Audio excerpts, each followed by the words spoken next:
Yes, we've missed you. This is Kim and Kat Stay Alive Maybe. We are a horror movie comedy podcast, and we do bring you the entirety of a movie, step by step, spoilers and all, and play a game to stay alive.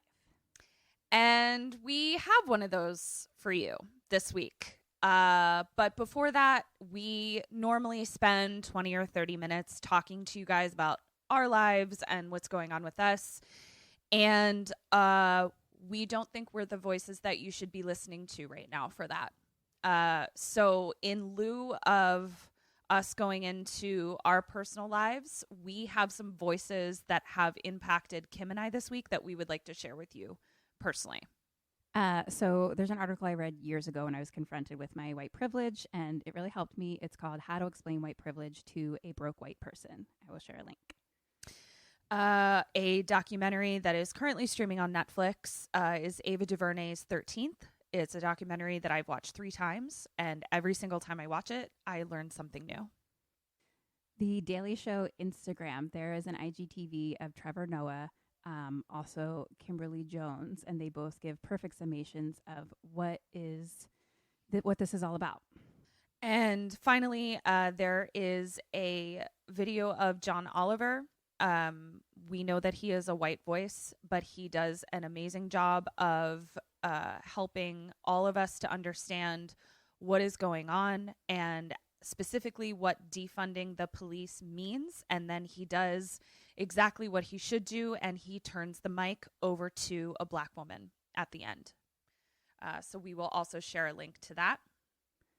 So we know that people listen to our podcast to laugh, and we do have an episode that we recorded a couple weeks ago, and we do want to bring that to you, and we do hope that it is what it is. It is. I hope it helps. Yeah. So hashtag defund the police, Black Lives Matter, fuck white supremacy. And before we do that, I want to share one quote from you, one quote to you from Sonia Gupta. Unlearning white supremacy isn't Instagrammable. It's deeply personal, existential, and difficult work. It often feels horrible. It will make you cry. You might become depressed. It can be very lonely and isolating. It will shatter your ego and your belief system. Do it anyway. Proud members of the Podbelly Network. What's your favorite scary movie?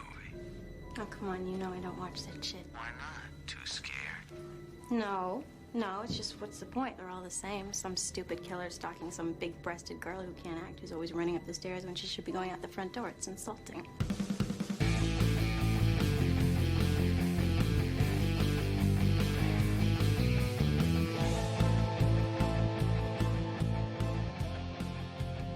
Do you want to hear about a movie that I did?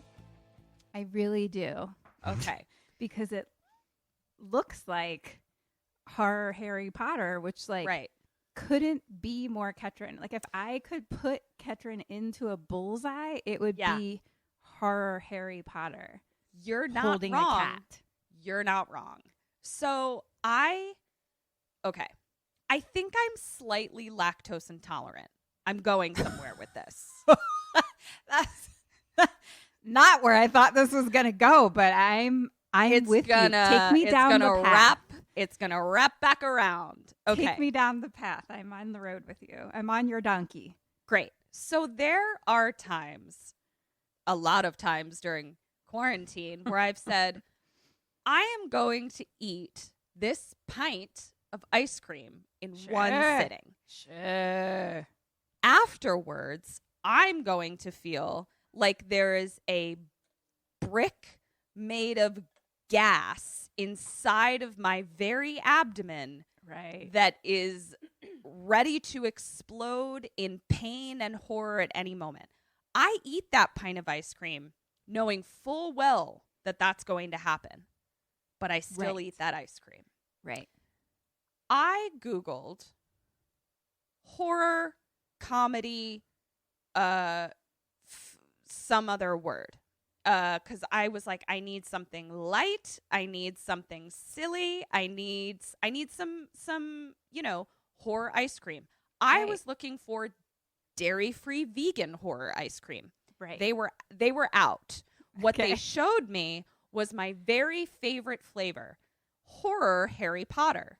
Right. Now, I then looked at the ingredients to that, and I said, my favorite ingredients, Michael Sheen and beautiful British countryside and British kids in uniforms and British accents.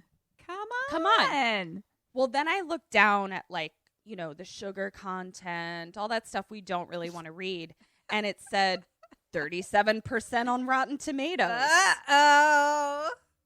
It said, the first sentence of various reviews, trying desperately to be something that it egregiously fails at. And I said,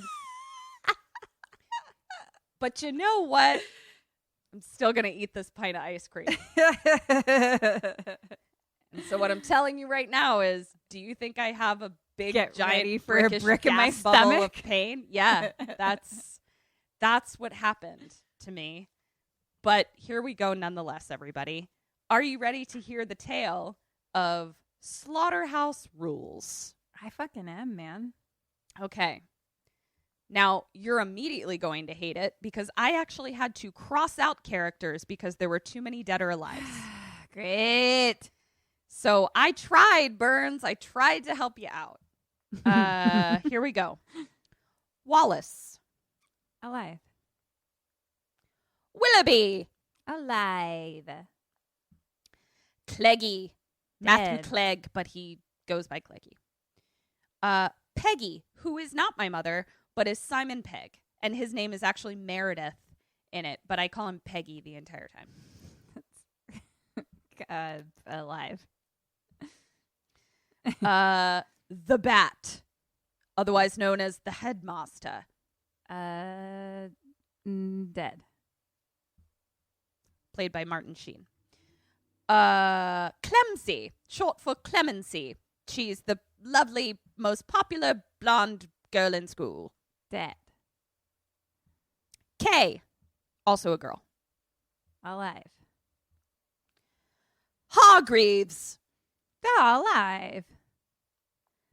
Wooten. Alive. Yeah, good. That face. I don't know what your face is saying. There were 9. Do you want to know what you got? Ketryn has a face. No, what? 8. Shut the fuck up. Yeah. You got 8 out of 9. Can you fucking believe that? All I'm saying is you might have a fucking brick of cheese in your stomach, but I am flying high. Girl. I'm cheese high. You are Give me on that a dairy high. You were on a full-blown cheese high, for sure. Okay. Slaughterhouse Rulez. First thing I wrote was this was one of the media companies that produced this was Catalyst Global Media. And all I could think about was Catalyst class in college. And I had horrible flashbacks. Maybe we'll tell you all about Catalyst sometimes. We could talk about it in our postmortem. That's true. We can. It requires a postmortem. It requires, yeah. It was like a social commentary theater class where we had to write all our own skits. Yeah. And stuff. But it was also run by a full-blown psychopath.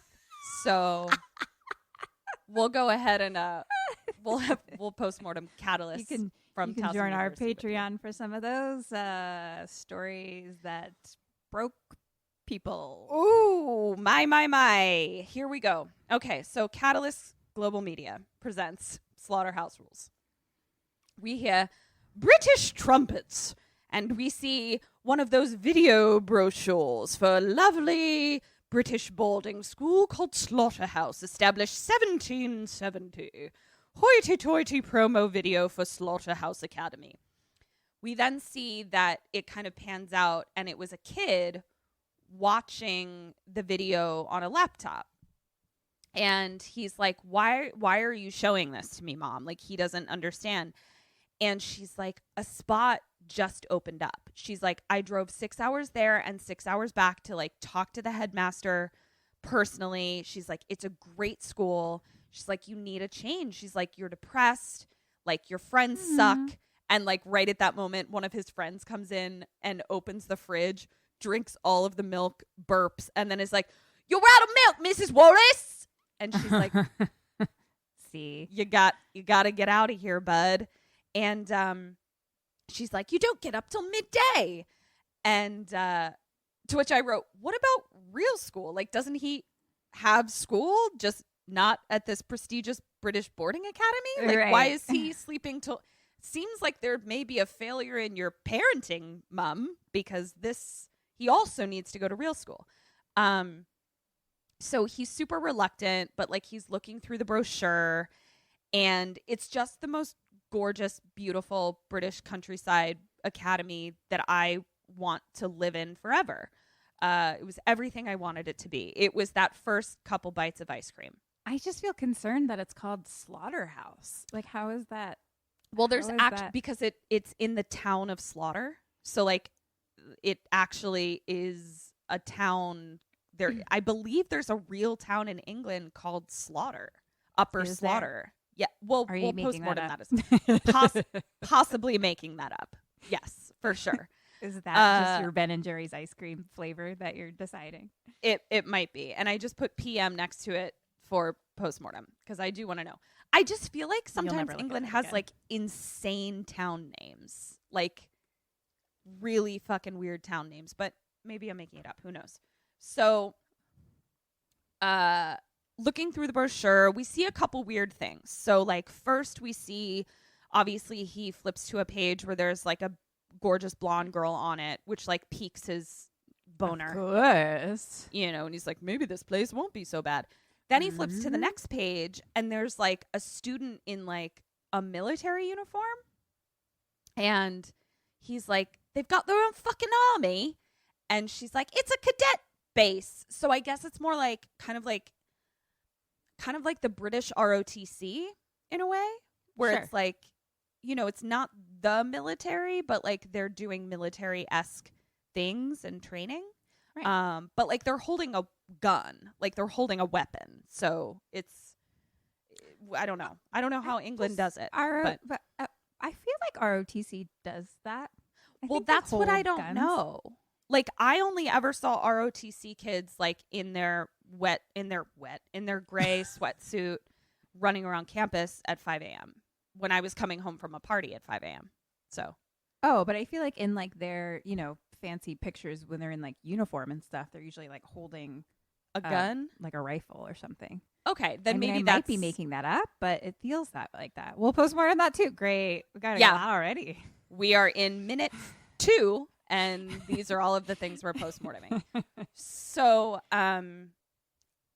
so he's still super reluctant, gorgeous in every way, lots of money. You can tell all the kids there have lots of money, and his mom is like, you know, you've got to work hard like your dad. And he's like, Dad dropped out of school at 16. And she's like, yeah, because he didn't have opportunities like this. But like, this is an opportunity that your father has worked really hard for you to have. And he's like, Mom, I love you to bits. And like, it sounds like he's about to say but she just like stops him. And she's like, oh, great. You agreed. It's settled. Great. And then she like holds up a tie, like his uniform tie, and says, let's go get your dad and take a picture. So she's like, okay, you know, here's Dad. She comes back in with an urn. Oh, no. Yeah. So I'm not entirely sure what the situation was, but like he definitely is no longer with us. She makes his stupid idiot friend take a picture of them. And then it's sort of like we see like the emblem of the school, and it's like straight up Hogwarts. Like at this point, I'm like, okay. This is not a coincidence. Like, there's so many Hogwartian type of references. Like, even the tie is, like, Gryffindor colors. Yeah. Like, it's, So, they were definitely going for something here. Like, even their poster, like, it just looked like Harry Potter.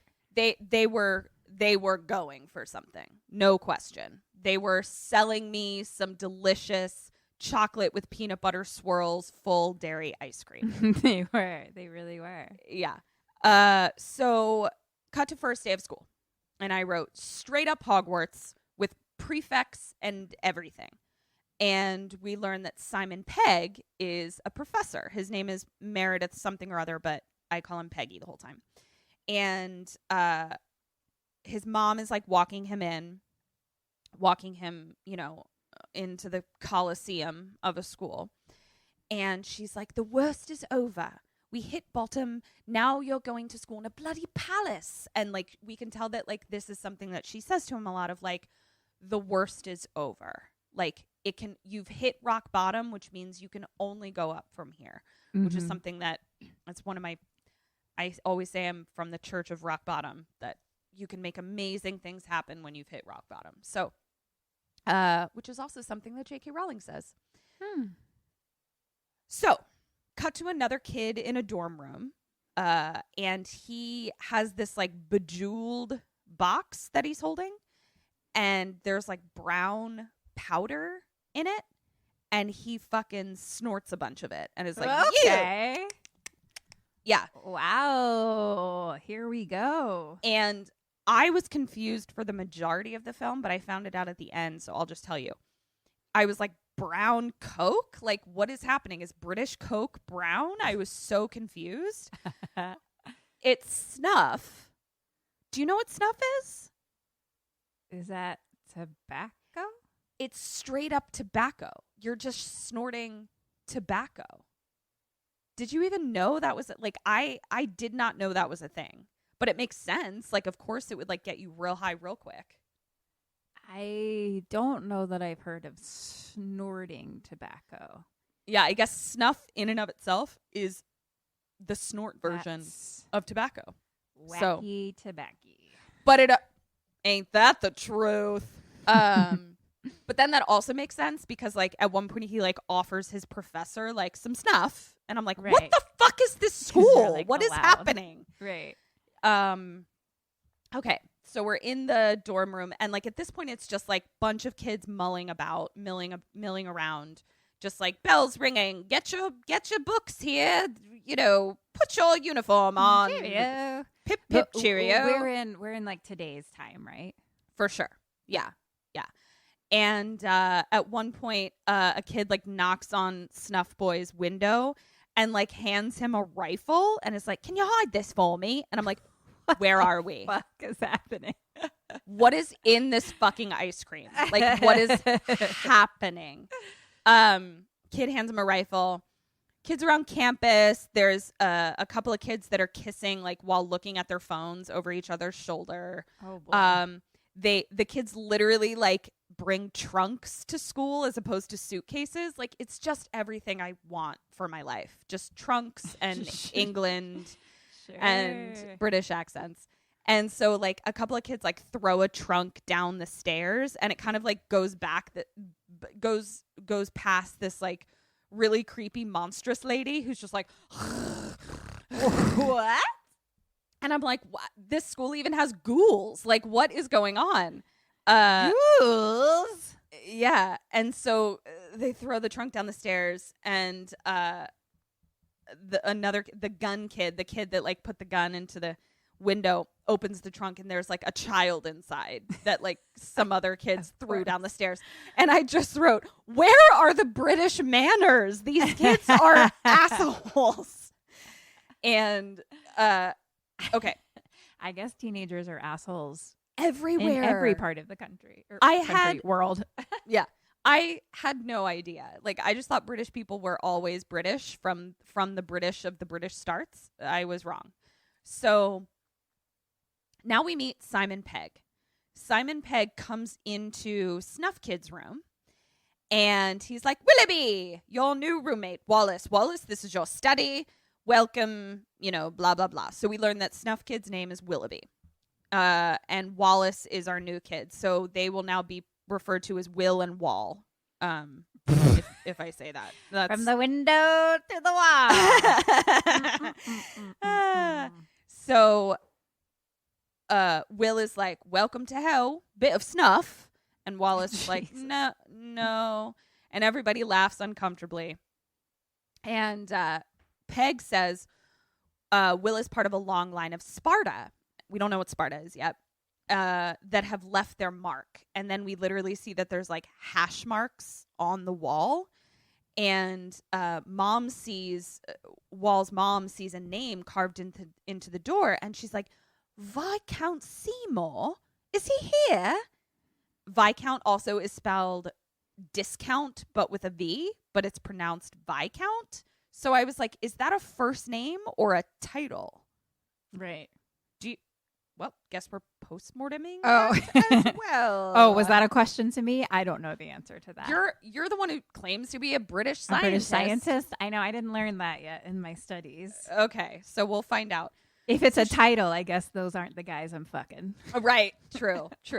The ones with the title are more up my alley. I'm down more with like the Essex boys. Mate. So at this point, Pegg is like, no, he's left, unfortunately.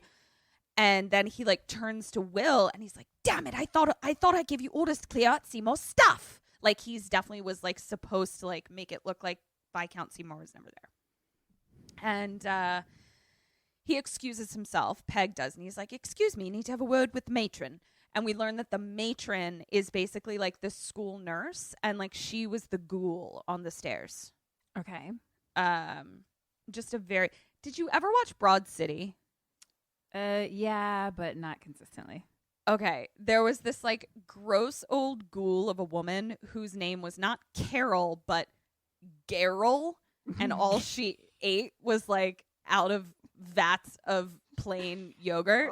Like Geralt. She kind of is like a real Geralt, if you will. So I'm just a ghoul of a person. So Pegg leaves, and either Wall or Mom are like, why did he leave? And Will is like, I'm not at liberty to say. You'll find out soon enough. Mom leaves. Then Will picks up the shotgun that the kid gave him through the window and just like shoots a picture on a wall, like as target practice. Like they're just firing. Sure. Okay. What the fuck's happening? They're just So here's what I'm getting here. It's really interesting because I told you I'm rewatching The Wire, and I'm on the season where like it basically takes place in schools, and like you see these kids that are just like lacking so much discipline, and it comes from a place of like the amount of stress they have to deal with, being that they're just living in poverty, living in these incredibly stressful situations that like discipline within a school is difficult for them. These kids are the opposite.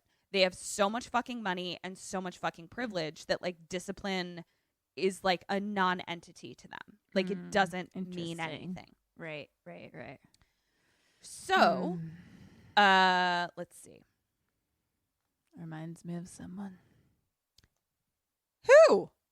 Me? What? No. Who? Oh, our president? Yeah. Got it. Cool. Join me for my other podcast, Things That Make Me Want to Jump Out a Window. It's just a Donald Trump podcast. That's all it is. So he shoots the pic of some boy on the wall, and then he's like, here you are, 2 years stuck in a box with me, mate. So this new roommate is clearly like not into the grandeur of Slaughterhouse Academy. Okay. Cut to an assembly. All of the kids are going to like one big meeting hall, and Mom is like walking along with Wallace with him. And oh no, I'm sorry. He's walking alone. I apologize. He's walking alone, but in his head, we hear his mom's voice just being like, you do belong here. Don't let anyone tell you otherwise. And like just kind of trying to like make himself believe that he belongs there. He walks up to like an expansive great hall, and all of the kids are just kind of like standing around in the center. And he sees the girl from the brochure. And he's like the girl that he thought was really hot. Oh. Right. At that point, something like falls out of her notebook. So he goes over to like pick it up and give it to her. And it's like a naked picture that she drew, like of a woman, like from an art class. And he picks it up and hands it back to her. And he's like, one of your selfies. And she doesn't laugh. And she just looks at him and she says, I don't think you belong here. And he's like, rude. What? She goes, no, I don't think you belong here. This is the girls' house. And he's like, oh, right. Yeah. And she says, this is the newest house, Andromeda. It's only girls. So that's where we learned that, like, previously, obviously, girls didn't go to this school. So they have a whole house that's just for girls. Over there is Xenophon. That's for the brains and scholars. And, like, as we pan around, we, like, see the group of kids. So it's like we see all the girls.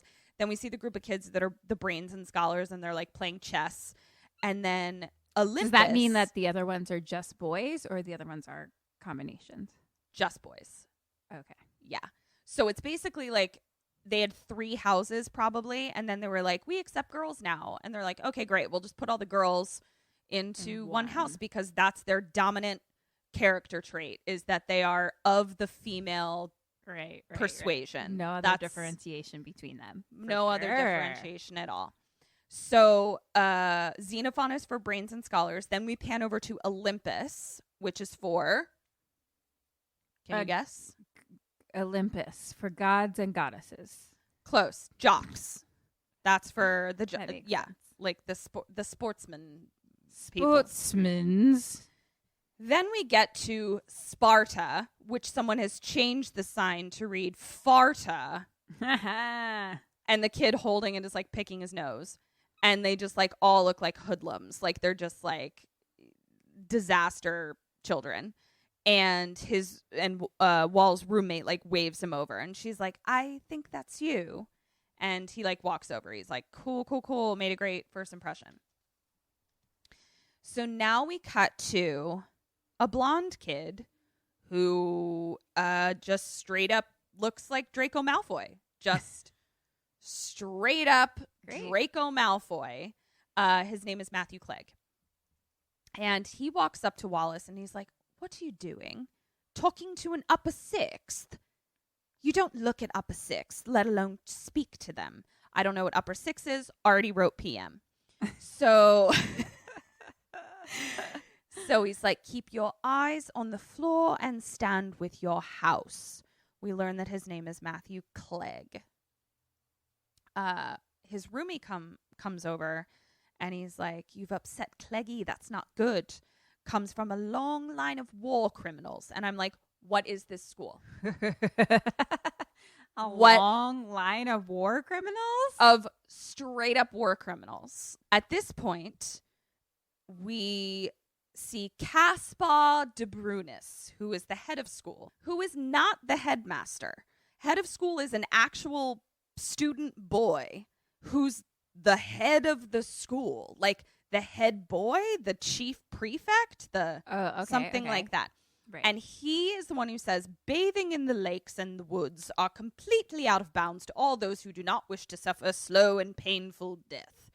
All the kids chuckle because that is verbatim what Dumbledore says in the first book of Harry Potter when he tells kids not to go into the Forbidden Forest. So they're just straight up spoon feeding me Harry Potter at this point. Yeah, I mean, this just sounds like your delight. I know. So, okay, he said bathing in the lakes. Bathing in the lakes. Forbidden. And going into the woods. His syntax was a little off, but basically he's saying like there's a big lake, you can't bathe in it, and you also can't go into the woods. Okay, got it. Yeah. So now we cut to a POV of the woods, and we see that it's Simon Pegg taking a jog through the Forbidden Woods, listening to a voicemail in his earbuds, and it's basically like a woman giving him words of encouragement for his first day of school. Like just being like, you're going to do great. Like you belong there. This is your life. Like I'm there with you in spirit, blah, blah, blah. Mm-hmm. Cut back to the hall and we hear silence. And here comes Michael Sheen. And this is where Willoughby is like, this is the bat. And he stands up on a little pedestal and like swings the arms of his robe around so he looks like a bat. And he's like, welcome, boys. Oh, and girls. Because like maybe it's like, he's not used to.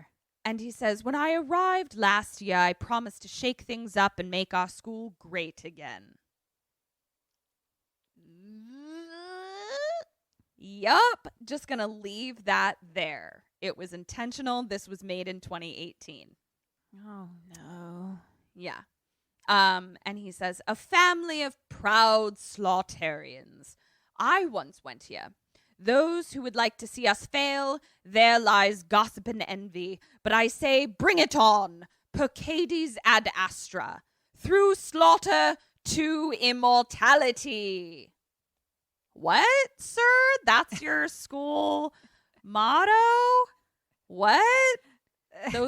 I don't know what the lesson is in any of those words once put together. So then he says, 3 cheers for the head. Hip, hip.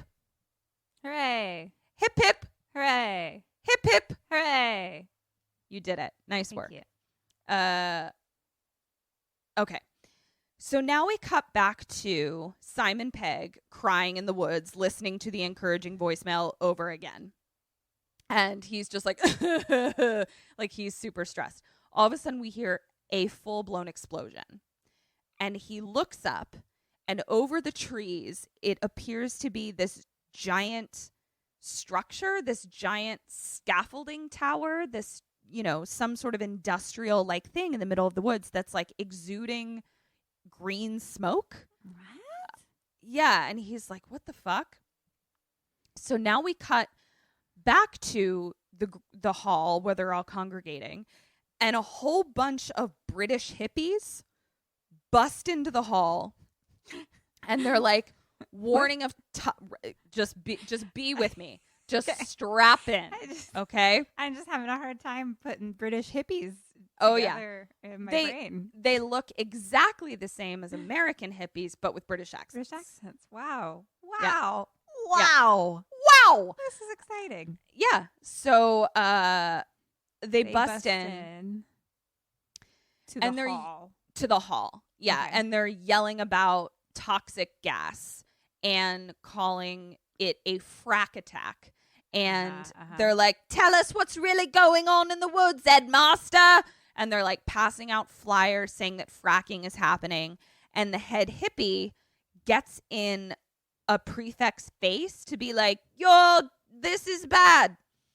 And is like, I don't have to take any of your bullshit. At this point, Cleggy / Draco Malfoy stops him and breaks his hand right there. Jesus fucking Christ. And like ushers him out of the hall and being like, how dare you assault a prefect? And I just wrote, I guess assault is cool. Like, the fucking headmaster is standing right there as like one of his head boys just like cracks all the bones in a protester's hand. I mean, I guess they were trespassing, so they're like it was self-defense or some shit like that. I don't know. It was all a very dicey situation. Sounds like it. So this is where Michael Sheen, the Bat, says, our enemies, as you can see, are on the doorstep. So it's him being like, it's us against them. So. No. I'm already starting to feel a few cramps. A few ice cream cramps. Got a little bit of a fart. Oh, yep. Got a little bit of a fart going. So we cut back to the woods with Simon Pegg, and a bunch of ominous scientists like come out of the area of the woods where the tower was, and they're like smoking, and they've got like red gloves on, like red plastic gloves. And Simon Pegg is like, I just didn't know it was going to be so close. And the scientists are like, the woods are off bounds. And he's like, I knew there would be fracking. I just didn't know it would be so big. And they tell Peggy to like run off. Like they're like, get out of here. So cut back to the Great Hall, and we hear straight up torture screaming from the other room. Jesus. And as this is happening, Michael Sheen is like, energy production is contentious, but fracking is the future. And thanks to the abundance of shale underneath us, we can finally build our dry ski slope and our prefect spa. What the fuck? Yeah. Whoa, getting a little rumbly in my tumbly.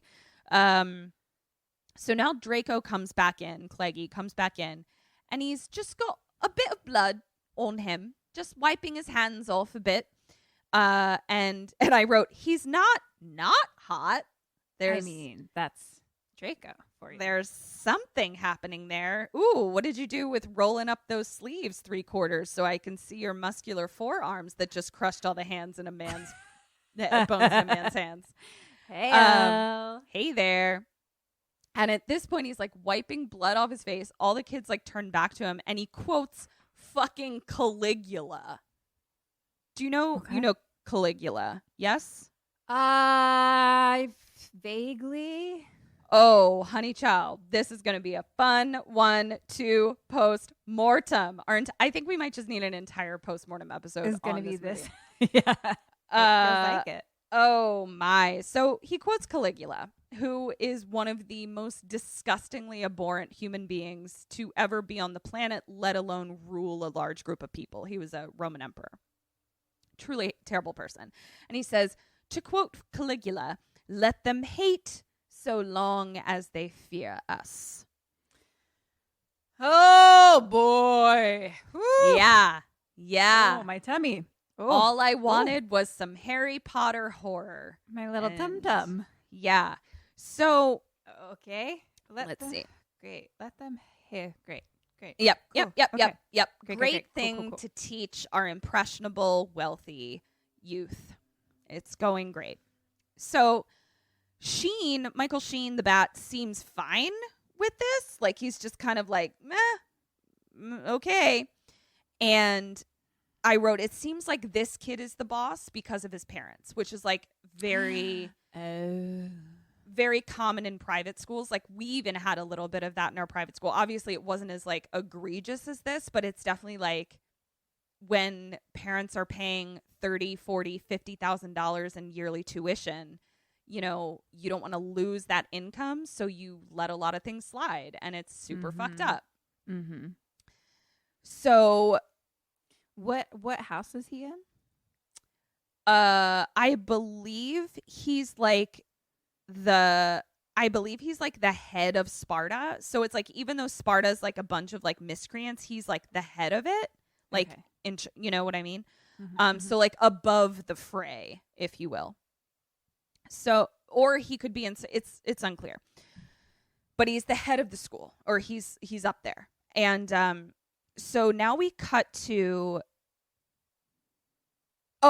this is where we see Will look at Cleggy like really angrily, and we get a flashback to when he shot the shotgun in his room, and we realize the picture he was shooting was Cleggy's face.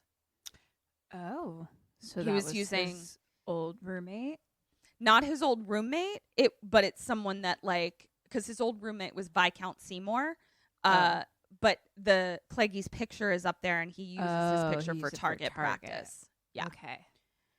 So, got it. Okay. Cut to a breaking up of the assembly, and kids are like running back to their dorm rooms, and we see that they're running past a bathroom that has a noose made out of a tie hanging from the ceiling, and on the wall written in red it says, "Lest we forget." What is happening? Yeah. What the fuck are you talking about, Ketryn? I just wanted some fucking ice cream. Why are you punching me in my bloated gut right now? I don't know. All right. But they're also, here's what's weird. Like, these are the themes that are coming up, but then like there's also musical cues and ways that certain things are shot that tell me I'm supposed to be laughing. Right. And I don't understand. I don't understand the cues. I don't see any. I don't understand what you're trying to tell me to do. So we cut to a breaking up of, we already did that. Cut to a lion statue, like just, stone lion statue, ominous music. Peggy is now walking up the stairs at the front of the school, like the big giant, like up to the entrance of the school staircase. And he walks past the bat, who's coming the opposite direction. And the bat is like, didn't you get my notes about no-go areas? Being like, I just heard you were in the woods. What the fuck? And Peggy is like, oh, yeah, I'm sorry about that. Like, my prefects have all been instructed and all that. Like, I just didn't realize. So sorry. And the bat is like, wouldn't want them slipping off to the old haunts for ciggies and tongue sandwiches. And I was like, ciggies and what? I'll take a ciggy and tongue sandwich. Siggy and but like for a while, like you got that way quicker than I did. I was going tongue sandwiches. Do they eat a lot of tongue sandwiches? No. They mean makey outy. That's do. what they mean. Okay, That's took what they me. mean. It took me way too long. It's been a minute since I've had a secret tongue sandwich, I guess. I mean, right. me too, to be honest. Yeah, right. We're all craving a little tongue sandwich to go with our ice cream. Tell me about it. Oof. So, and he's like, but how are you? You seem distraught taking Audrey to the airport. And Peggy is like, yes, she was a loss, for the school. Because he's British. Nobody can, like, talk about their real feelings. Sure. And the bat is like, you had an office romance. These things can't last. Only one still going strong is me and Mr. Chips here. And we look down and we see that Mr. Chips is his dog. And he's like, isn't that right, Chippy? And then they, like, bark at each other. Okay. It was actually really cute. And I was just like, I love you so much, Michael Sheen. Like, because despite the, like, gas brick in my stomach and the uncomfortable situation I find myself in, I still was just like, I could watch Michael Sheen read the fucking phone book. Delightful. Like, He's a delight. I just love him so much. So, oh my God. Side note. What? I'll wait till we come to a stopping point. I had my own Mandela effect that I was just reminded of. Okay. Tell me. This is a stopping point. Tell me now. Okay. This is a stopping point. Okay. So, I love Adam Scott. Okay. Right. I can kind of track my love for him. I think it started when, like, they put Party Down on Hulu or something. This was several years ago. Uh-huh. And then after that, Eric and I got into Parks and Rec, where I fell in love with him in a new way. Right. And then I watched him in Big Little Lies. At that point, I was like, now I'm seeking out Adam Scott. Like, I love him. I've now seen him in 3 different iterations, and I just love him. Right. So here's my Mandela effect. I am talking about how much I love Adam Scott because we kind of we put on Party Down again. And Eric goes, I have a confession to make. And I said, what? And he said, do you know how Adam Scott's character Ben feels about the horse, Little Sebastian, in Parks and Rec, where he just doesn't really get what the big deal is and why everybody else, like, is obsessed with this little horse? And I said, yes. And he goes, Adam Scott is my Little Sebastian. I just don't really get it. Okay. And I was like, you don't get it? Like, what are you talking about? Like, he's amazing. And he goes, are you sure this doesn't have anything to do about how you tried to hit on him that one time in a bar? And I went, oh my God, I did try to hit on Adam Scott in a bar. And I did tell you that. It completely left my mind for the past, like, 7 years. Uh-huh. That I just did not, all of these times that I was watching Adam Scott, at no point was I remembering that I unsuccessfully tried to bone him. Do you recall this? I do, but I would say that I see that as less of a Mandela effect because you do recall it. And also the reason for you not recalling it would be due to extreme intoxication and not a different dimension. Is my immediate reaction to this. Though I do feel that I have drunk myself into different dimensions before. Sure. I mean, sure. But I feel like hasn't? Mandela effect would be meaning like you don't remember that at all or something. Like in Eric's reality, it happened, but in your reality, it didn't. But you do remember it, right? That's true. It was just that it left. It left my mind completely 100%. Yeah. And I then, would say that's a little more due to being a drunk. Cool. Which is, yep, that sounds about right. Thanks for helping me suss that out. Honestly. No problem. I'm that here really for helped. you, girl. Yeah, that really if helped. I can figure out. All right. Back to the ice Something cream. else happened that night, though. I only remember trying to get Adam Scott to come home with me and failing so miserably that it's funny to even me. Something else happened that night, and It was definitely at the Cha-Cha Lounge. It was the Cha-Cha Lounge. I mean, it was 1,000 years ago. 1,000. But like that wasn't even only the thing that night. But I can't remember. We'll postmortem it intoxicated. once.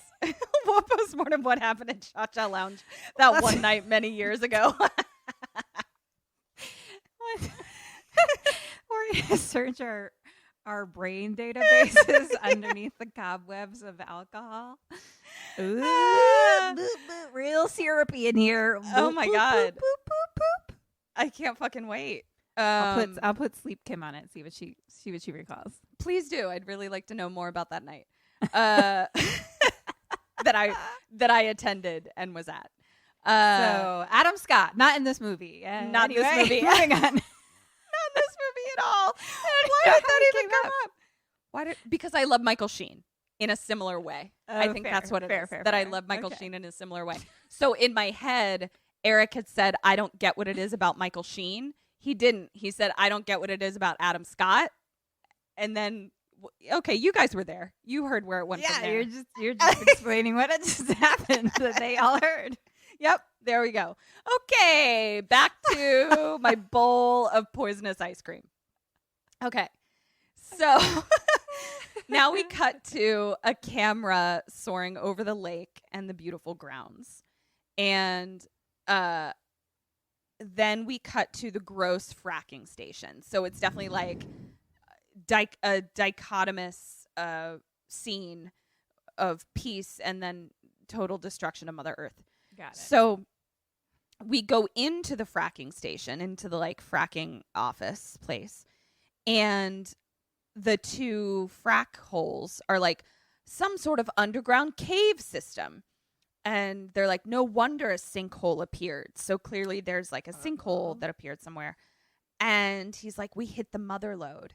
And he's like, then we see. So they're like really excited. Like they're like, because of the underground cave system and the sinkhole, that leads me to believe scientifically that there's lots of fossil fuels to be fracked. I don't know fracking science. Great. So, but at this point, they then have one of those radar things, you know, where the thing like goes around in a circle like this, and then like if something's there, like bloop, yes, bloop, exactly. bloop. Yeah. So it's going around in that circle, and when they come to here, there's like these red dots that keep appearing, like right here. Okay. And so one of them sees this and says, "There's something down there." Uh-oh. Kim, question number one. What do they do and what do you do?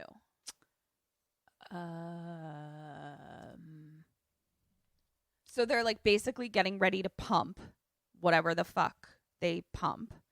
But then they see these little like unexplained heat sources down there. Am I able to like go down there as a person?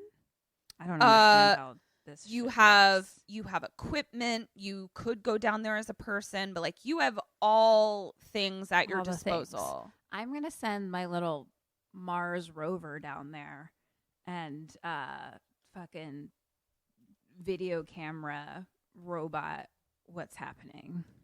Okay. And what do they do?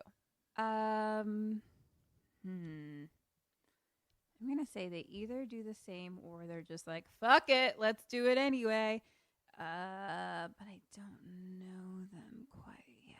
So maybe they do the same, hand in hand.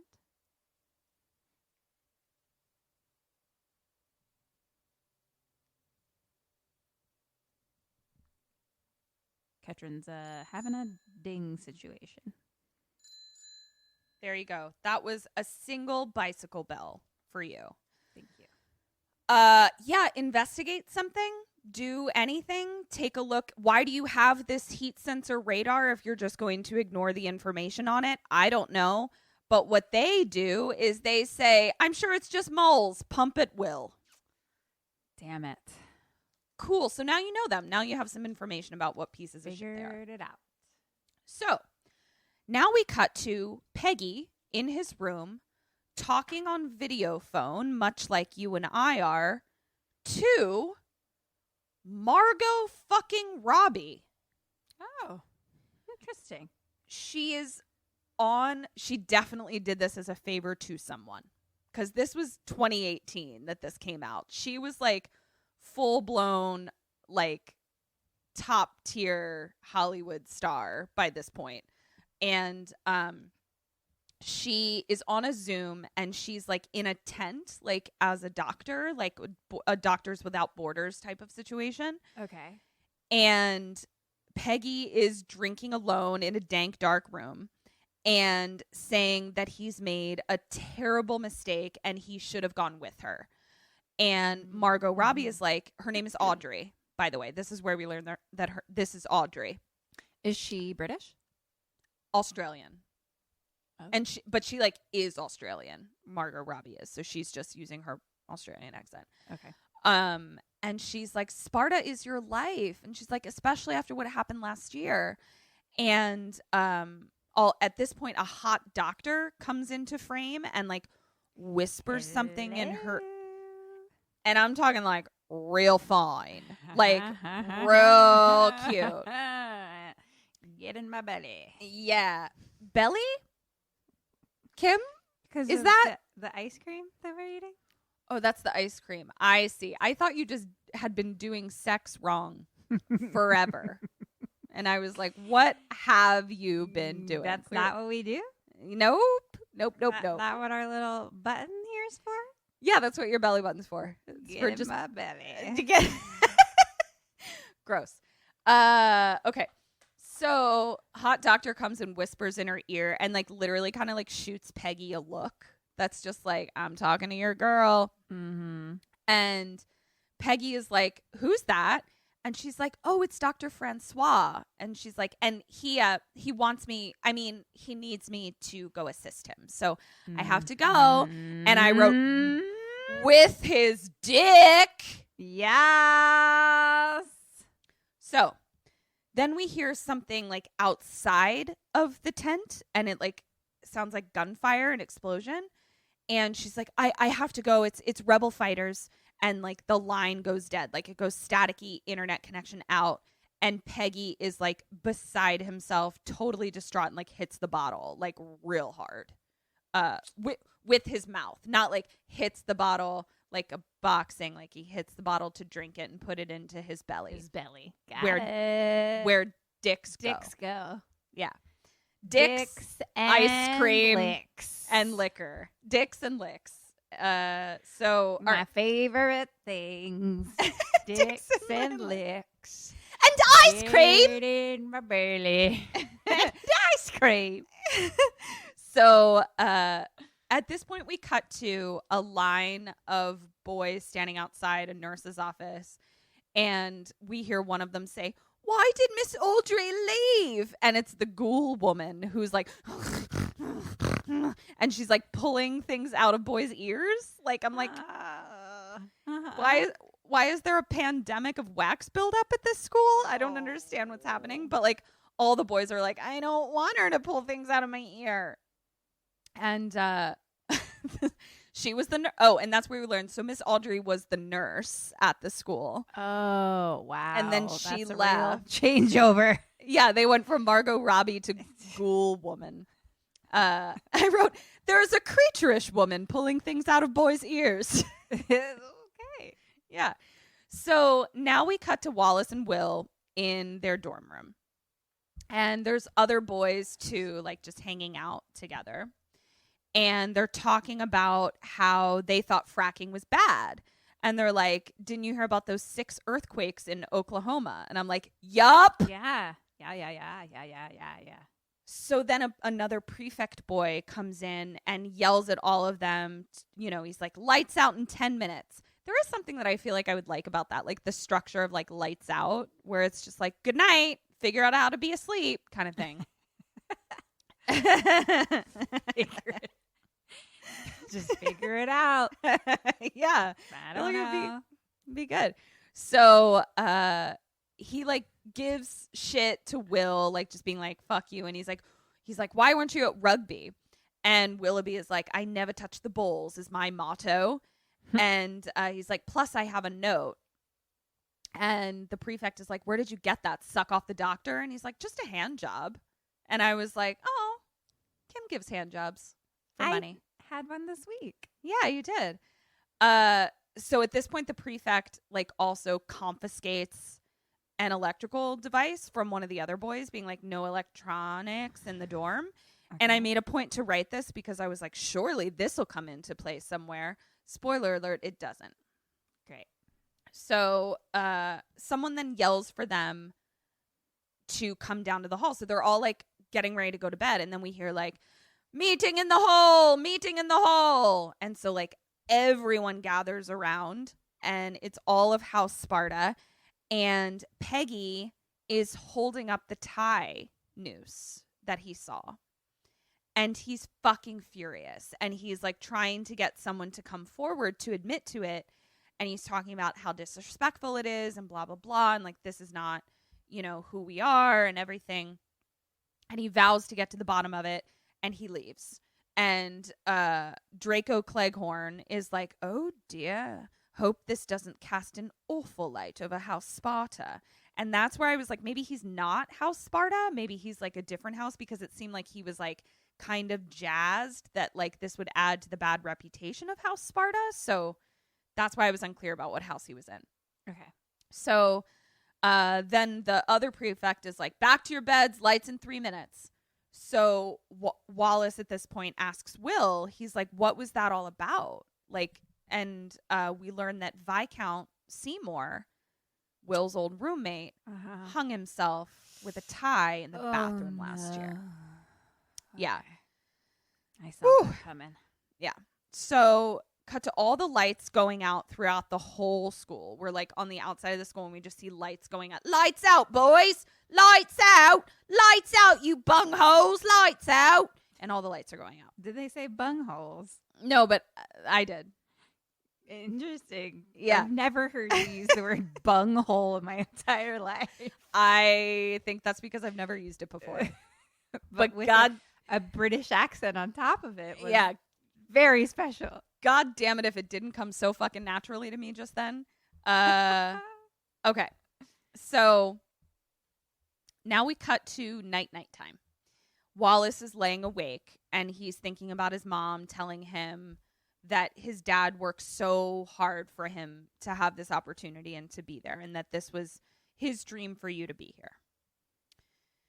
Cut to Peggy calling Wallace's name in class. So we've morphed from like his sort of semi-dream state to Peggy's voice going, Wallace, Wallace. And we now see that he's in a classroom and he's trying to snap him out of it. Right. And Peggy then says that Mr. Prigg can't teach Latin anymore because he died here alone over the holiday. And what? I God. I'm feeling very please Too pass much. Please pass the gas X. I'm this so dairy, bloated. I'm so bloated. So oh my goodness gracious. And this is where like, okay, Simon Pegg is fucking hilarious. And like he does his best, but like the reason this is so hard to swallow is because it's either really fucking depressing or it's funny. But like, it's not, the funny isn't delivered in a way. So it ends up just being Simon Pegg, like being super fucking professional and amazing, but it's still just not landing. And I think that's why I have gas. Okay. Do you see what I'm saying? Okay. Yeah.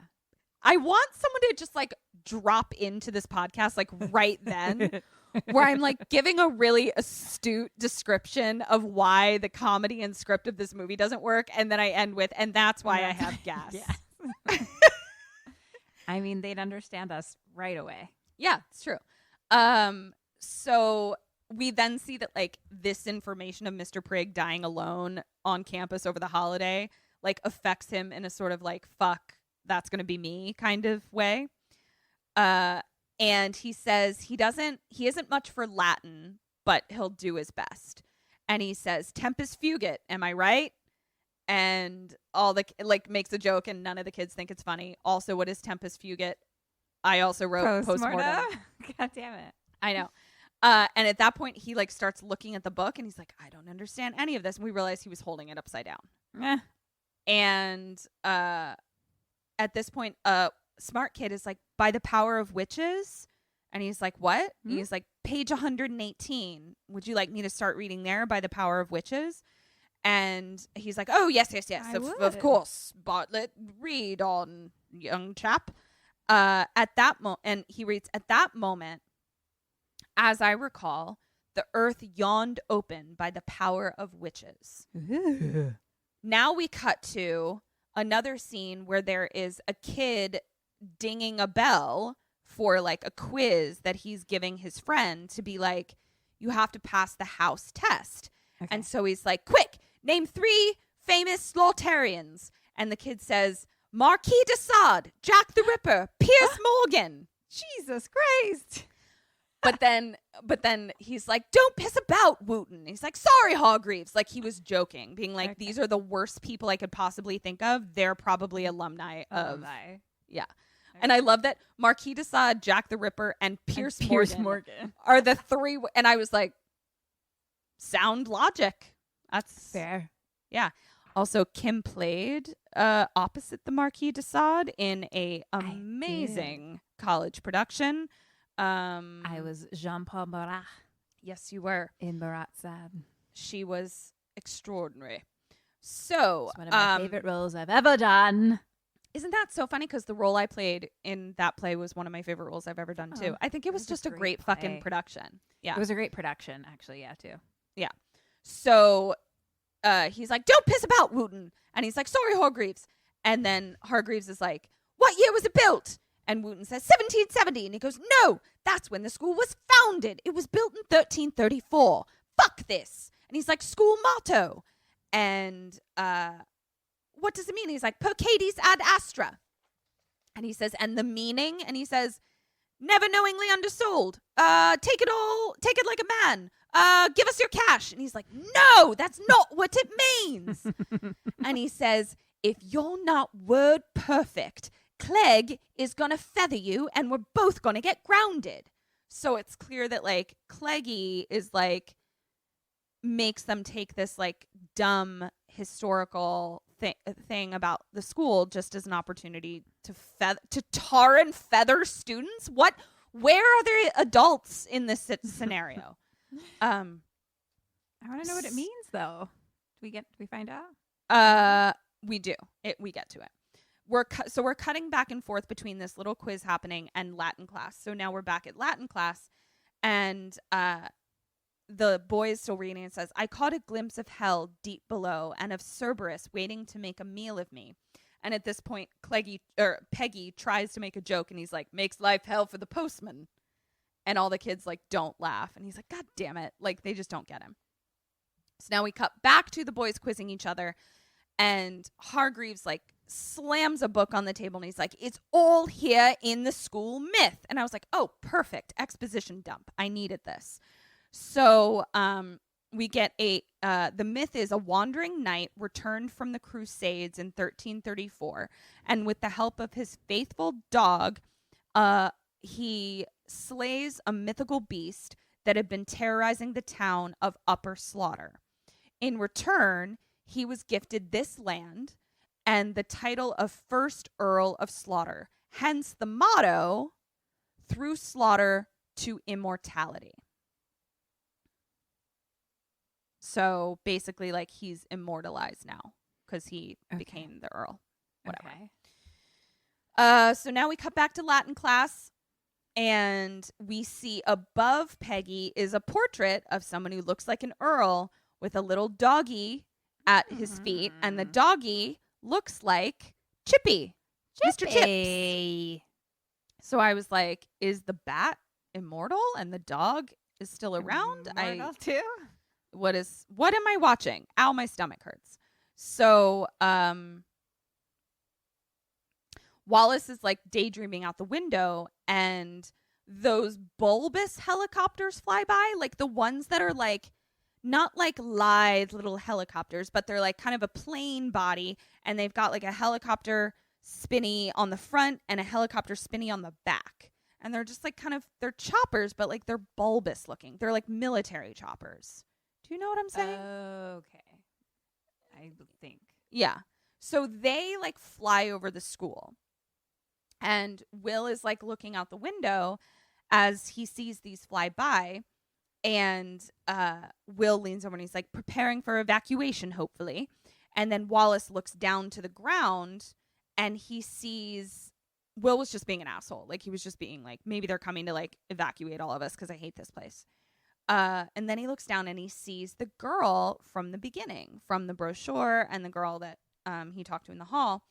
And she's like outside, like with these guys playing tennis. And he like waves at her. And she sees him and just like looks at him and walks away. And I was like, bitch, this kid is fine. Like, why are you like super fucking hot? Oh, okay. Like crazy hot. Like, where I was just like, what are you not seeing, ma'am? Like, what is happening? So we learned that her name is Clemsy Lawrence. And she's what These they call names, man. I know. Okay. I know. And so she's what they call a goddess, and she's not worth it. But they don't use goddess as like, oh my God, she's a goddess. They use it as like, she's a goddess. She's out of your league. Like goddess is an actual thing. And at this point, they're outside in like the hallway now. Like, they've left the classroom outside in the hallway. And at this point, Wallace gets a rugby ball straight to the face. Jeez. And the two jocks that had been standing with Clemsy outside, they're like, oh, so sorry. You've got to watch where you're looking, chap. Uh-oh. Right. So, cut back to dorm room. Will is giving Wallace the like pecking order. Like, he's like, Clemsy Lawrence is at the top. All the way down at the bottom is someone like Wooten. And he points him, he like points out the door when he says Wooten, and Wallace like looks outside, and it's the little redhead kid, Wooten, that like couldn't answer the questions right. And he's literally like handcuffed to the sink and gagged. Like, it, and he's just like, like, hi. And Will continues to explain that she's like completely out of reach until you get to upper sixth, where there are orgies. Whoa, upper six. Listen. I love a good orgy. I'm into it. Here's the thing. If I'm eating ice cream that's already making me feel ill, and you offer me a platter of delicious sushi, like, I'm not prepared. Like, that's not where I am right now. That's not the headspace I'm in. What the fuck are you talking about? That there are Greco-Roman orgies happening in this high school? I don't understand. But here we are, along for the ride. Let's just keep spooning it out. So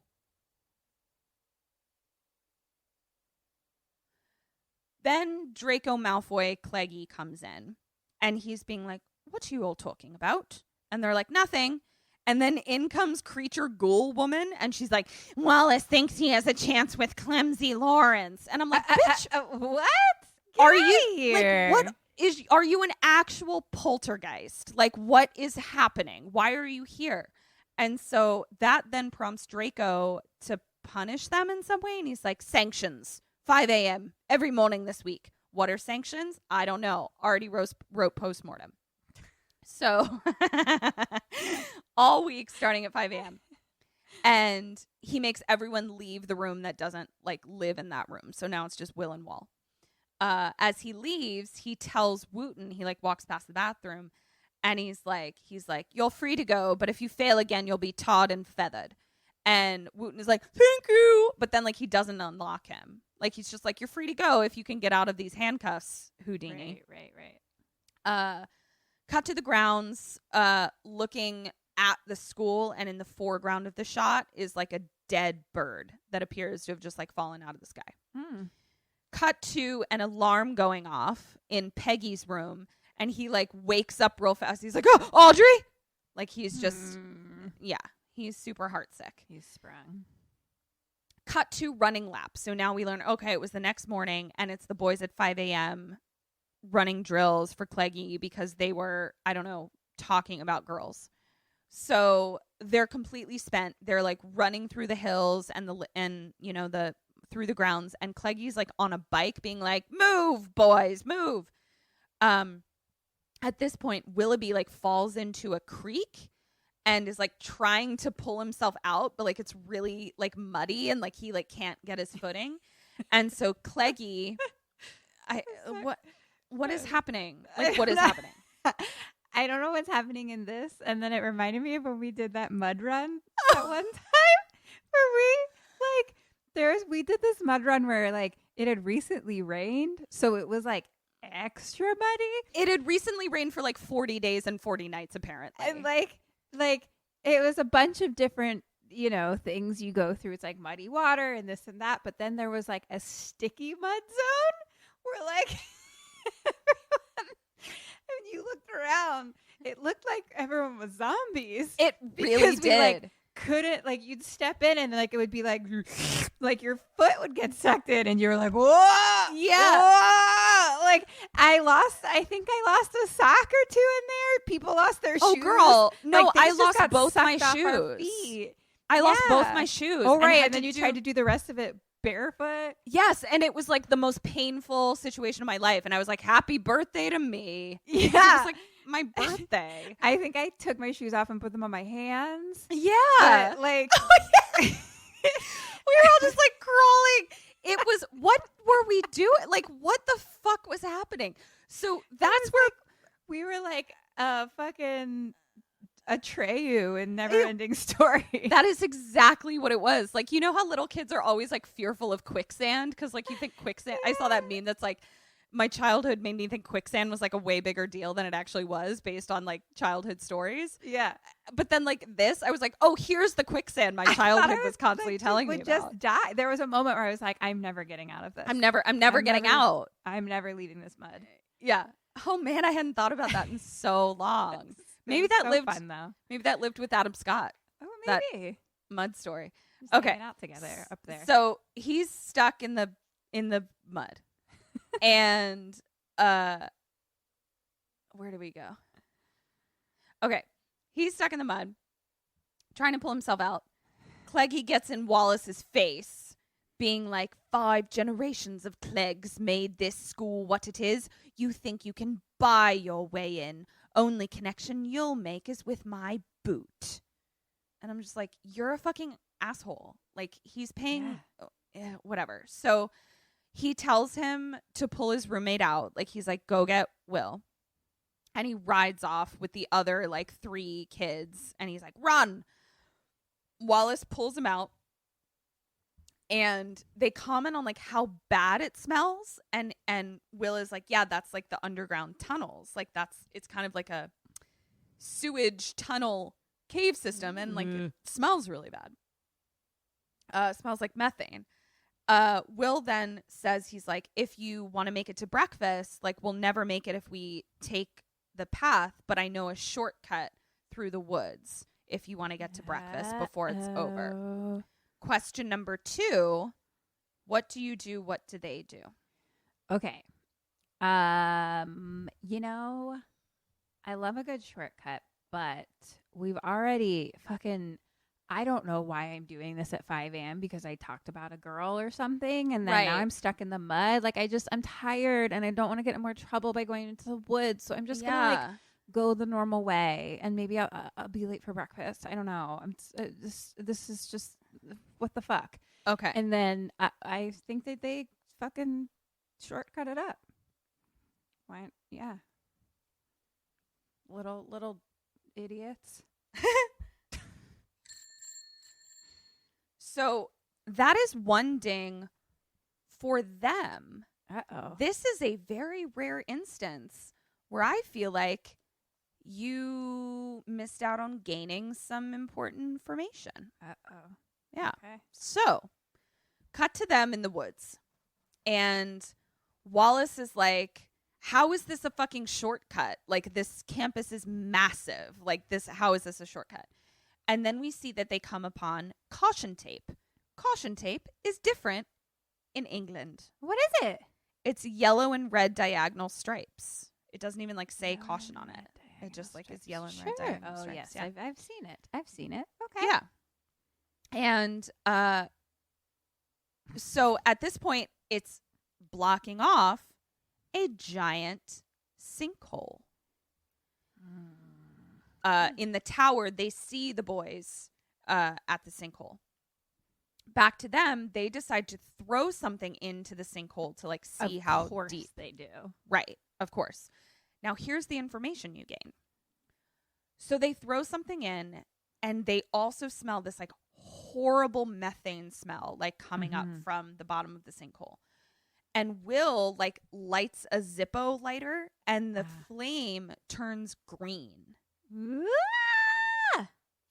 Wallace is like, don't fucking light that. You're going to get us killed. And like takes the lighter from him because Wallace is like, I know that smell. That's methane. You just fucking lit up like your lighter, idiot. Right. So he like takes it from him and he's like, give it back to me. Someone bequeathed that to me.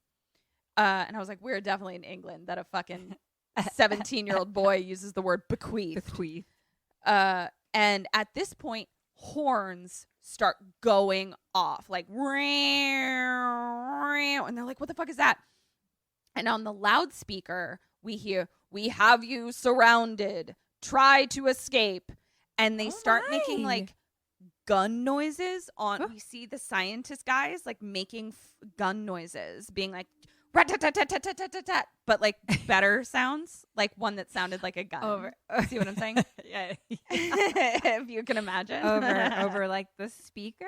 Yes, over the speaker. So they think they're like being shot at. What the fuck? What am I watching? So they then I don't. My belly hurts. I'm so bloated. I am so fucking bloated. So okay. Go on. So they start like running and running.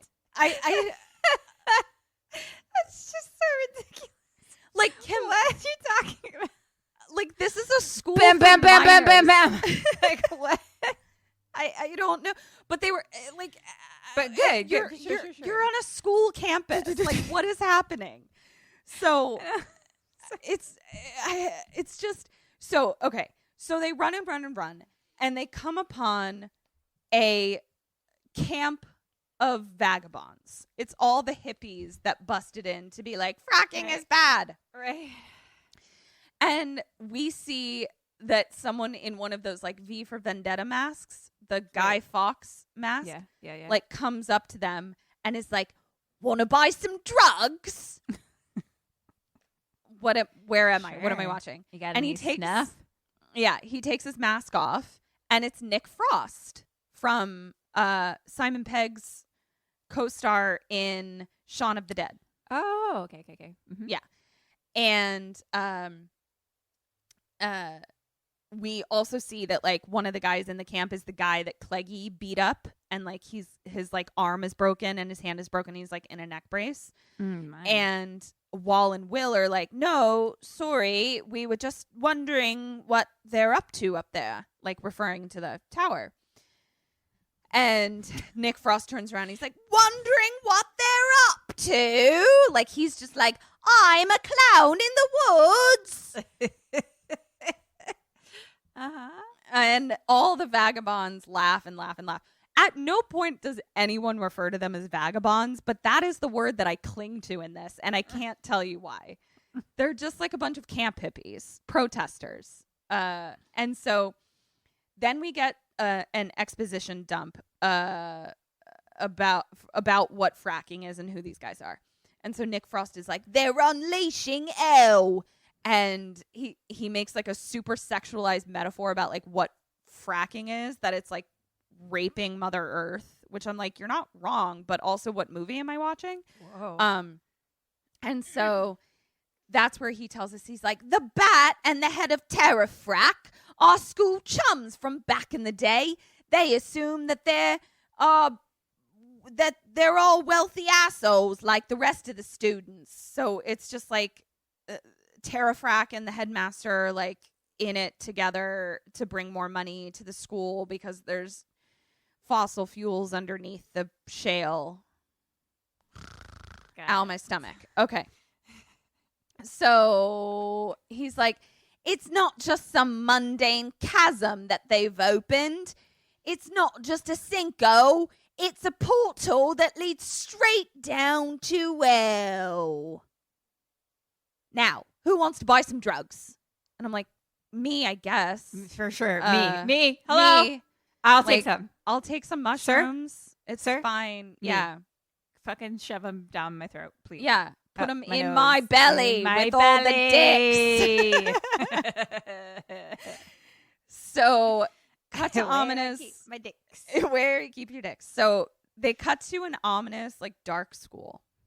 And we have a shot of the portrait of the Earl with his little doggy again. But then we hear, like, a growling noise and a creature eye. And then it goes away.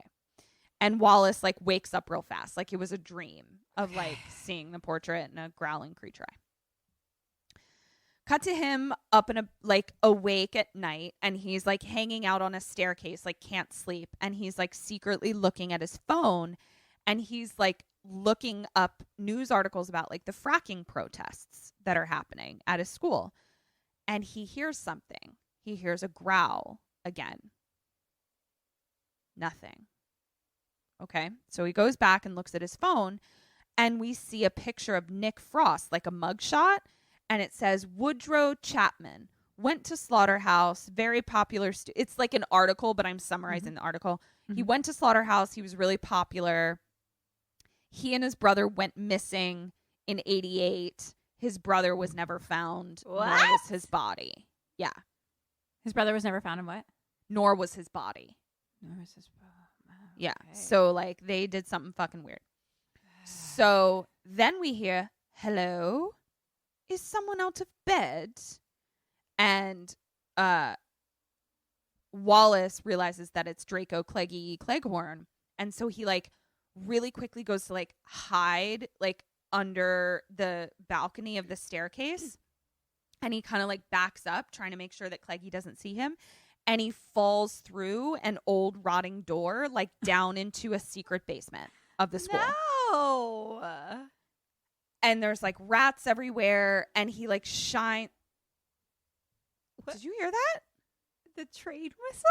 It was the train whistle. I guess it's time for the train to arrive at its next stop, which is apparently my bedroom. Like, what is happening? At something and 3/4. What is it? Platform 9 3/4.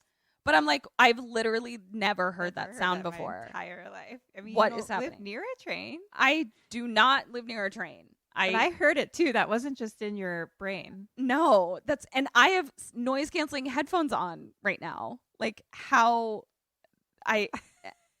okay. What is happening? Where am I? So at this point, I'm so bloated. Go on. I know. Where's my drugs and my dicks? Okay. Give them to me. Give him to me. Kim, please control yourself. All right, so He's falls in the new basement. He falls down into a secret basement, and conveniently enough, he's fallen into the basement directly in front of a memorial grave that says Teddy Chapman, lost, 88. Oh, we were just talking about that. We were literally just talking about it. And then he just happened to fall down into the basement, and there is a memorial gravesite for Teddy Chapman. Question number 3, what do you do, and what does he do? I'm going to go to bed. Can I get out of here? Yes, you may and can. I'm so tired. I'm going to go to bed. Okay, what does he do? So tired. What does he do? Does he go to bed? We'll go to bed together. We go to bed together. No all I have. dingalings for you. Oh, great. Cool. So this is an interesting situation that we have not oft found ourselves in, where getting a little up in the business of whatever ghoul or villain is trying to ruin your life is actually going to help you, because it appears that the adults in this situation are not interested in taking care of you and are only interested in lying to you, and your safety is none of their concern. But So I don't wanna. I hear you, and neither does Wallaby. No, Wallace. It's Willoughby and Wallace, but I just said Wallaby. He does neither of those things. What he does is he calls his mom from a phone booth, and he's like, I fucking hate it here. Which is why I would have accepted either get out of the school or investigate further to make a more educated choice. At this point, we cut to... Okay, so he's in the phone booth. It's daytime now. Like, he's clearly been like trying to get a hold of his mom, and he's like, I just, please let me come home. And someone is like knocking on the phone booth door, and he's like, leave me alone. And then he turns, and it's Clemsy. And he's like, oh, hi. And so like all of a sudden he's totally fine, wants to look cool. Clemsy and her friend Kay are like, hey, we're going to Smoker's Corner, but we don't have a light. And he's like, I have a light, because he still has Will's lighter. Yeah. So they go off to Smoker's Corner for tongue sandwiches. And, well, no, he's hoping it's for tongue sandwiches, but we don't know yet. Then we cut to Will, who is secretly writing Who's Next with another tie noose. And it's and this time it's next to Clegg's name on his locker. But he does it when like no one's looking. So now we cut to Peggy smoking near the woods, and he actually like gets caught by Nick Frost and another protester. I don't know why I included this scene because nothing really happens, but there it was. So cut to Smoker's Corner, and it is gorgeous. It basically looks like the Parthenon on an expansive British countryside with a lake in the middle of it. It is just it's my actual heaven. Like when I picture heaven, it looks like this. So they're talking, Kay and Clemsy and Wallace are all talking. And Clemsy, we learn, is like a lot cooler than her peers, because she's like, I mean, this is just a breeding ground for all of the leaders of the world. And she's like, look at all of the world leaders who spent their formative years in places like this. And but like referring to like how debaucherous it is, and like how like kind of fucked up the ethos of it is. And she's like, no wonder the world is the way it is. Interesting. And she's like, some don't make it though, do they? Or Wallace says, some don't make it though, do they? And she like looks at him, he's like Viscount Seymour. And Clemsy tells them that Clegg bullied him for being gay. Oh, no. Yeah, what am I watching? Oh, So God. at this point, we see that someone is listening to them through like an underground sewer grate, like where like, because there's a whole tunnel system underneath the whole school. So like he's underneath listening. And it's Will. And Clemsy then says that Clegg caught Viscount Seymour with another boy, told both of the boys' parents, but then the whole issue like got brushed under the carpet. And Wallace like looks at her and is like, no one tells you how hard it is to be yourself. And Clemsy like gives him a big smile, and I wrote, they are vibing. I stan. Yeah. Then Will appears, cock block, and he's like, where's my invite? Also, where's my lighter? Being like, the only reason you're fucking here is because you took my lighter, dick. Then the other girl comes running over, and she's like, it's Cleggy. Cleggy and his cadets are on the warpath. So Will and Wallace like run because they realize they're going to get in trouble for like hanging out and talking with Clemsy again. And they're like running away, and then like 6 fucking cadets corner them up against the lake. And like prior to this, they had literally been like throwing like little bombs. Like they're not like kill you bombs, but they're definitely like bombs that are like, wow, something just exploded at my feet and I'm injured bombs. Okay. This is a school for minors.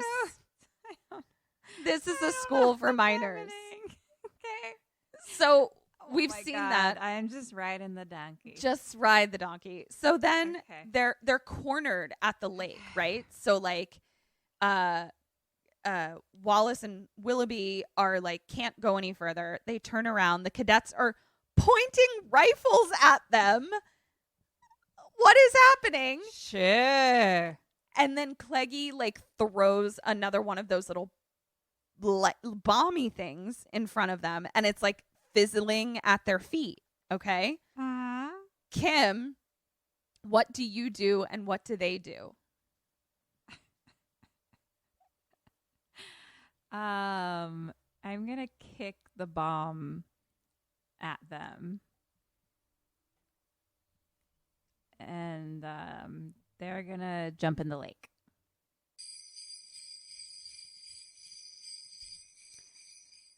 Okay, that is one ding-a-ling for you.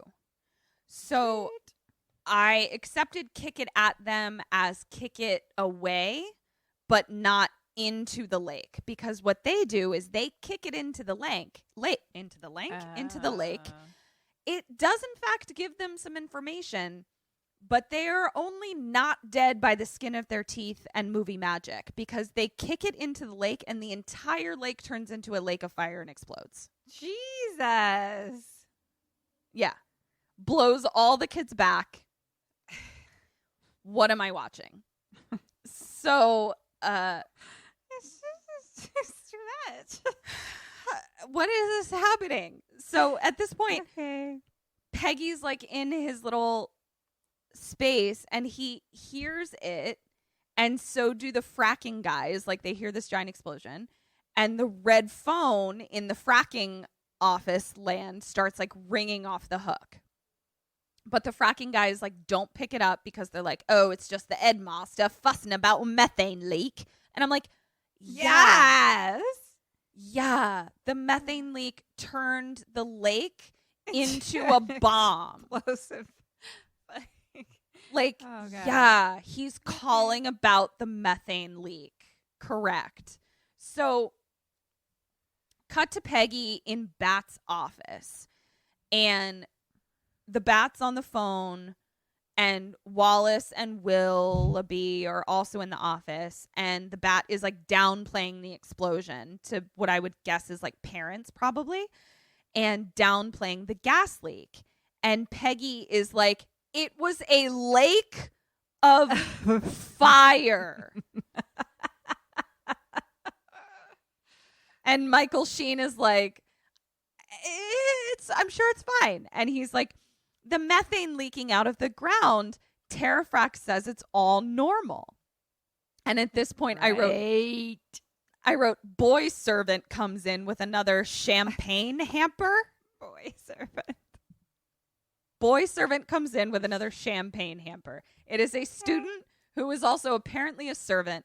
And when you are brought baskets of champagne, they're called hampers. Okay. So that's what happened. And I would love a hamper champagne of hamper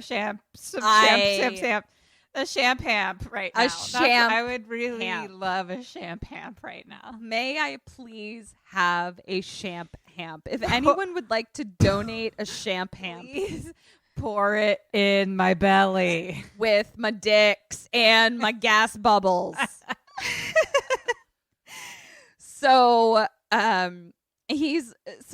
the bat is like still trying to downplay, and he's like, we have old leaky ancient tunnels, no big deal. Like basically like this sewer system and the tunnels and the caves, there's methane. What can you do? Yep. So Peggy is like, this is concerning. And he's like, all the more reason. And then he's like, more reason I can't have boys smoking. Like turns it back into like, kids can't be at the smoking corner. Right.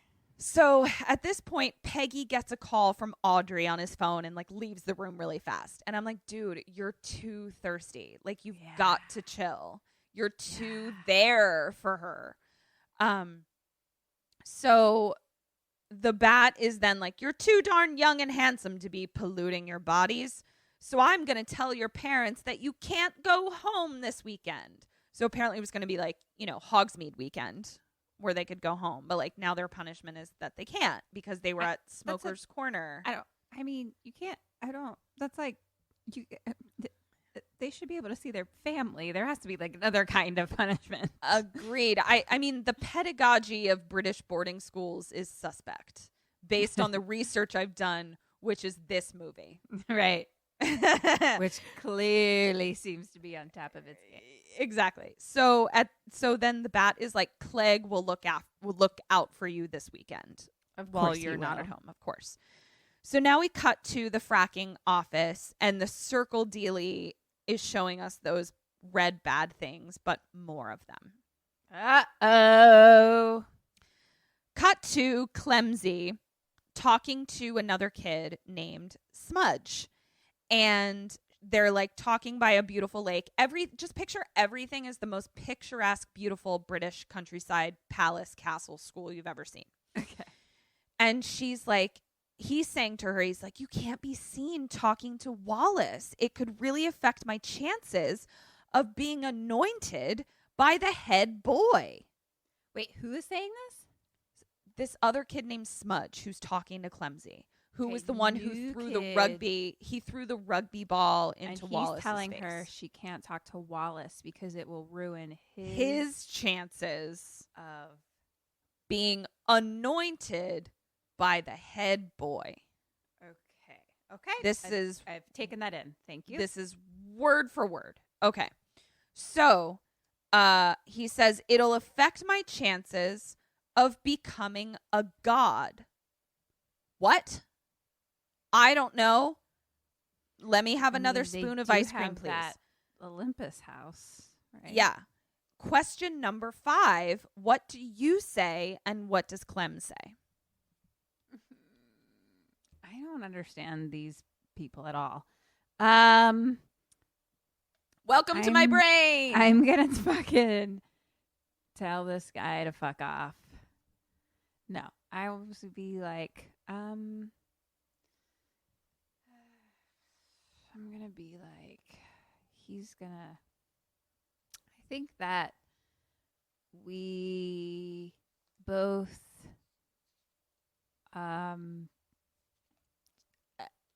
agree for him. Agree. Sure.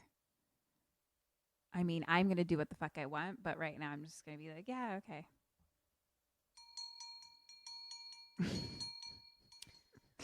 That was one ding-a-ling.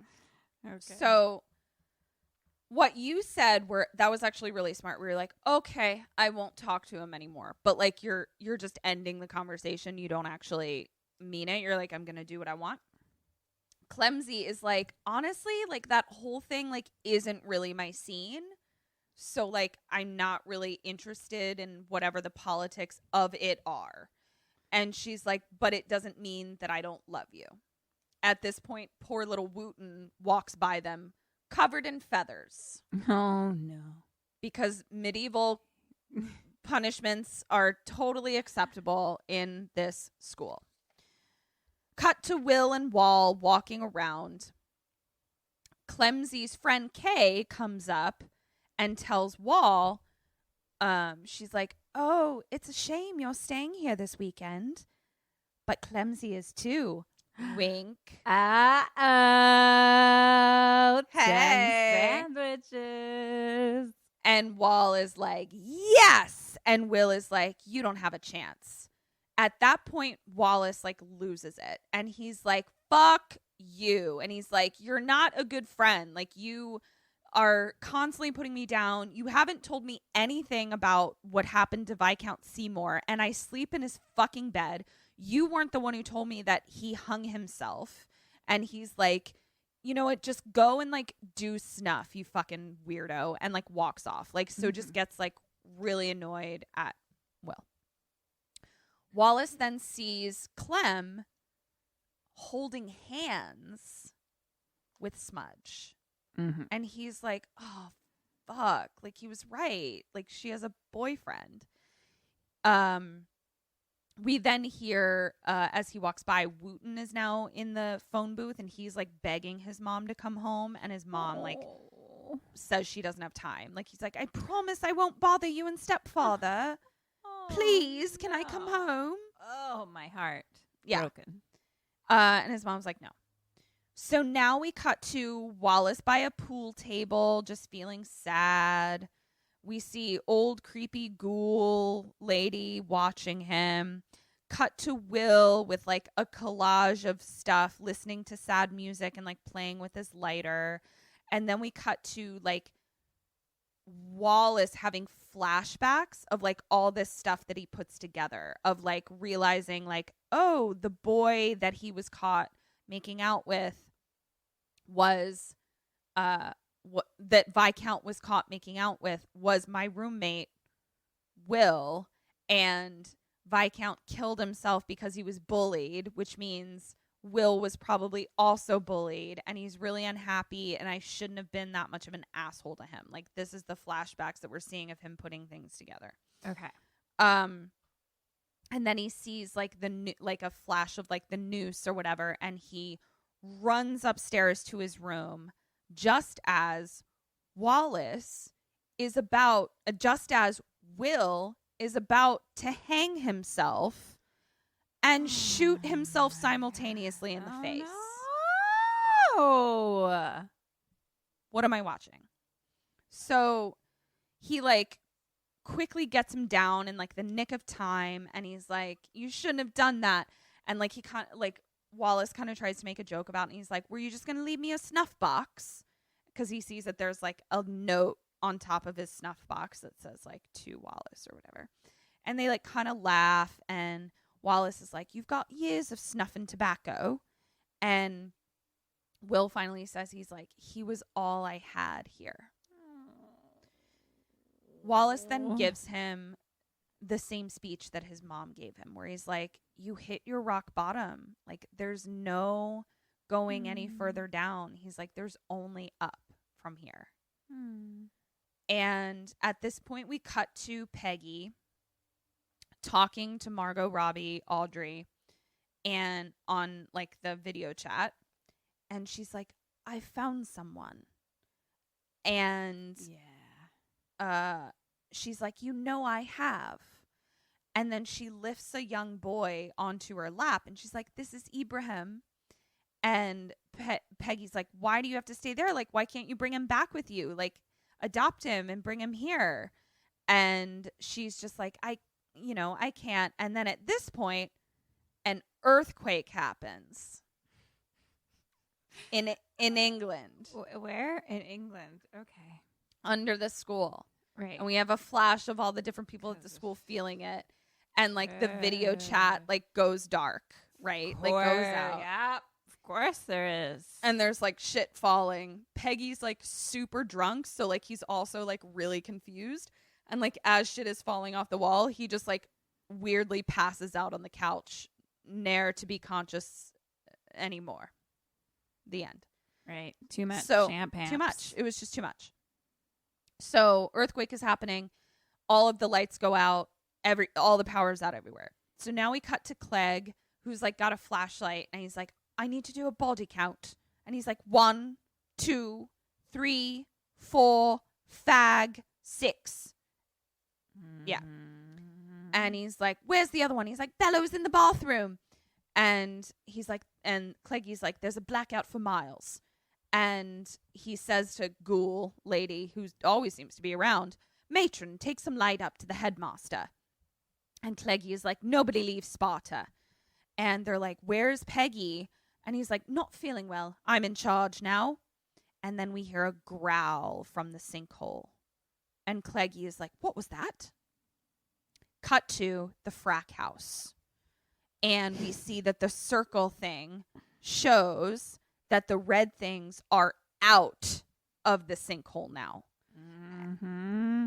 And the fracking offices are like, that can't be. The shafts have failed. The shafts have all collapsed because of the earthquake. It's an occupational hazard.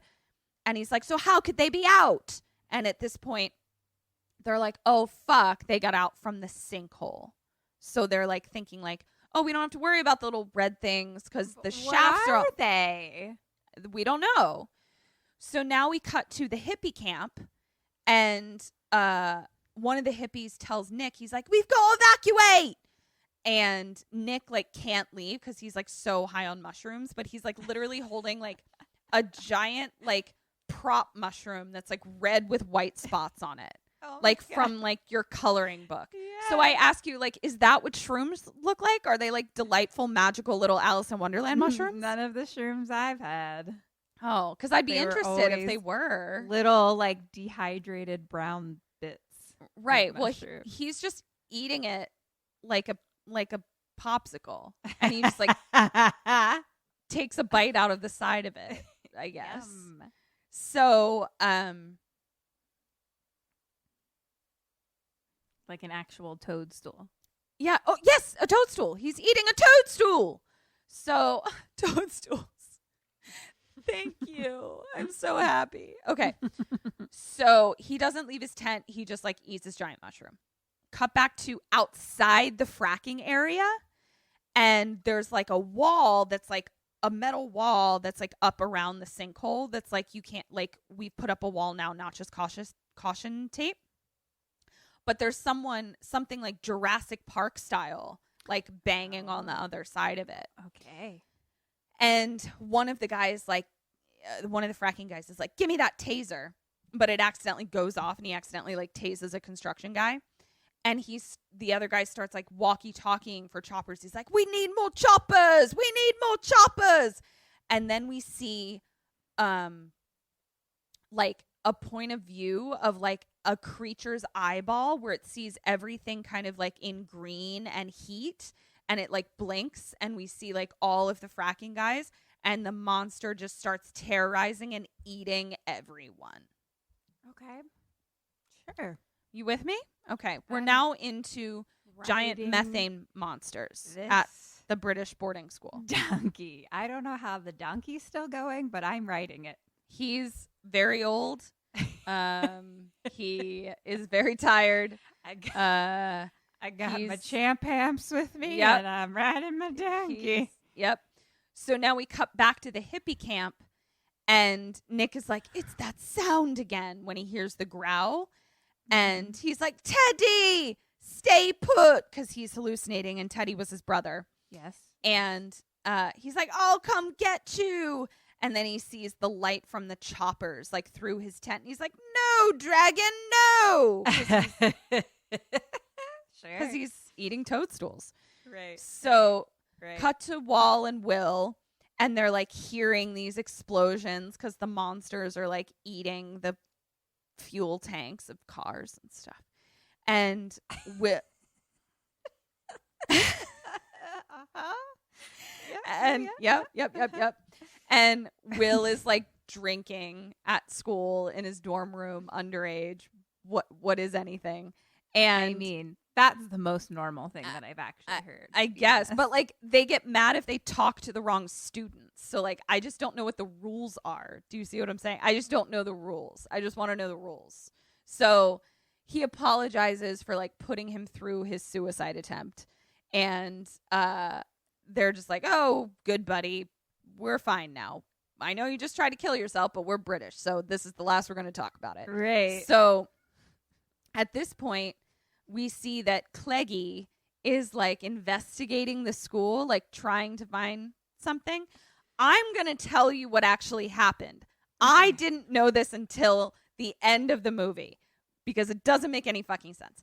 He's searching around the school and there's a door that's locked that shouldn't be locked. So he gets really mad and he kicks it in. He goes in and it appears to be some sort of storage of some kind where he finds a whole bunch of ties that are already tied into nooses.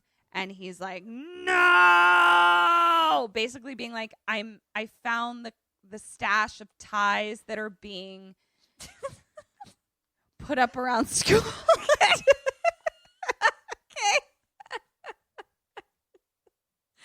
Okay. I should. I'm trying so hard to make it make sense. I'm trying so hard. You're doing a great job. Thank you. I'm riding my donkey. Oh, God. Yeah. So he's really mad about the disrespect of the ties turned of the ties closet. So Right. oh, where am I on this page? What's happening? Okay. So, It's just God. Okay. so Let's keep going. But like I had to go back and cross out a sentence and write what actually happened when I found out at the end. Because what I actually wrote in real time was, what? Question mark. Did they go out the window with the ties? Like, I just was like, what's happening? What door was that? Right. Why is he so mad about the tie? I Where are just we? didn't know. Yeah. So, all right. So now we hear from Will the story of Teddy and Woody.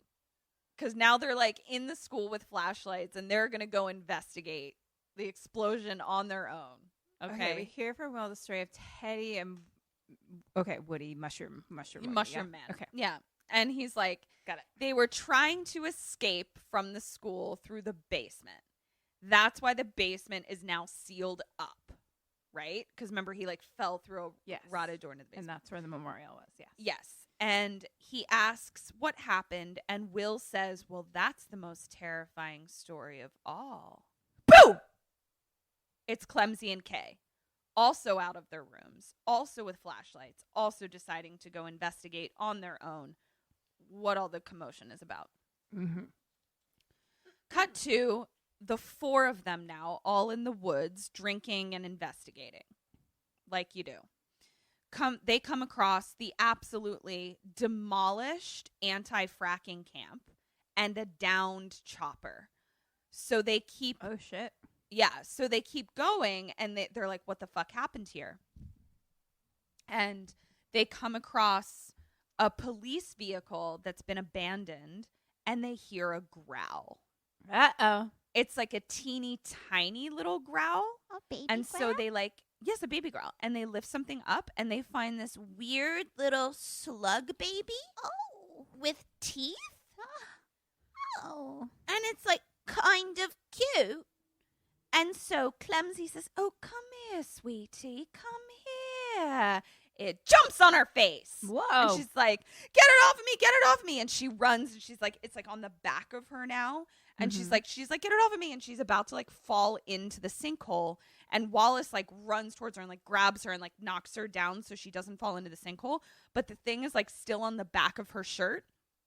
So at this point, she like rips off her shirt, but like as she does it, she like envelops the little thing into her shirt and just starts smashing it on a stump forever. Oh shit! Smash like, forever. Smash forever. Go ahead. So girl. they hear growling again, but now it's like big growling, and Will keeps saying, "I'm sure it's just a fox," and Wallace is like, "It's not a fucking fox." And at this point, he lights the lighter again, and the flame is green again. Mm-hmm. Question 6, what do they do? What do you do?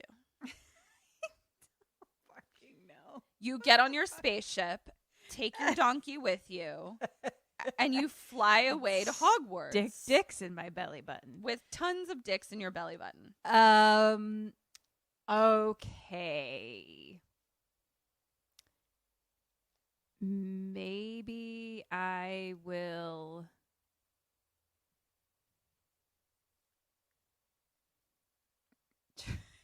I do. I'm gonna. I don't fucking know. Kim, I've seen it, and I don't fucking know. I'm gonna.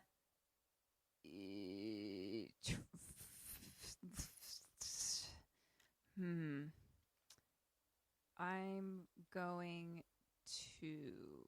So we're outside of the sinkhole. Yeah. And we hear growling. Yeah. And you also just killed some sort of slug baby. Baby, right? It's, probably don't want to meet that slug baby's mom. Correct. Mama slug is not going to be happy about baby slug. Mm-mm. Hey, dog, do you see those slugs? Hey, doggy. Do you know what slug doggy is? What movie was that? Night of the Creeps. Night of the Creeps. That was fun. Actually, this slug baby kind of looks like the Night of the Creeps slug babies. Oh. Yeah. But it's more flesh colored. I'm going to. Oh. Here's what I'm going to do. I'm going to take my bottle of liquor that I have, right? Sure. And I'll give you a bottle of liquor. Take it. Have it. Because you said they were drinking. I did. Yes. I'm going to take that a piece of shirt and stick it in there. And whenever this fucking mama slug comes along, I'm going to fucking light it on fire like a Molotov cocktail and throw it at it. You are straight up making Molotov cocktails. I love it. I nothing makes sense in this world, so I'm going to say yes, queen. Please be a vigilante Molotov cocktail goddess. What do they do? I think that they run back to the run away. It feels cruel to not give you just 2 points for everything because nothing makes sense, but that was 1.5 points. So I don't know. Sure, make a Molotov cocktail. That sounds great. Also, make me like an actual cocktail while you're at it, please. So what do? They do go back to the school, but they do something specific. They go to the headmaster. Okay. But prior to that, we have a cut where we see that Hargreaves and Wooten, the little kids, are like also there for the weekend. And we basically just have a quick scene where we just see them playing chess in the hearth or playing Dungeons and Dragons in the hearth room, just to like look like a Hogwarts common room to remind us we're in Hogwarts. And they also hear a growl and like smell methane. So we're just showing that like other people are experiencing things. Okay. So now we cut to our 4 kids that found the little baby slug in the Bats' quarters in the headmaster's office. And they brought him the little slug baby. Mm-hmm. And the matron ghoul nurse is in there as well, being gross. And Kay is like showing the headmaster, like, look, it has teeth, which like tells me that this slug is like carnivorous. And the slug actually like is dead, but like bites the pen. So I'm like, rigor mortis bite? It's not dead? I don't know. It's not discussed any further after that. Great. But it bites the pen. The bat says, "Oh dear, I'll call the exterminator." And Clem is like, "No, you've got to call the cops." And the bat obviously doesn't want to. Now, I need you to put yourself, Kim, into the mindset of a child who has grown up with nothing but privilege and wealth and understands that basically she is the headmaster's boss. Knowing that, what do you do and what does Clem do? She tells him to call my dad. And what do you do? I make him call the cops.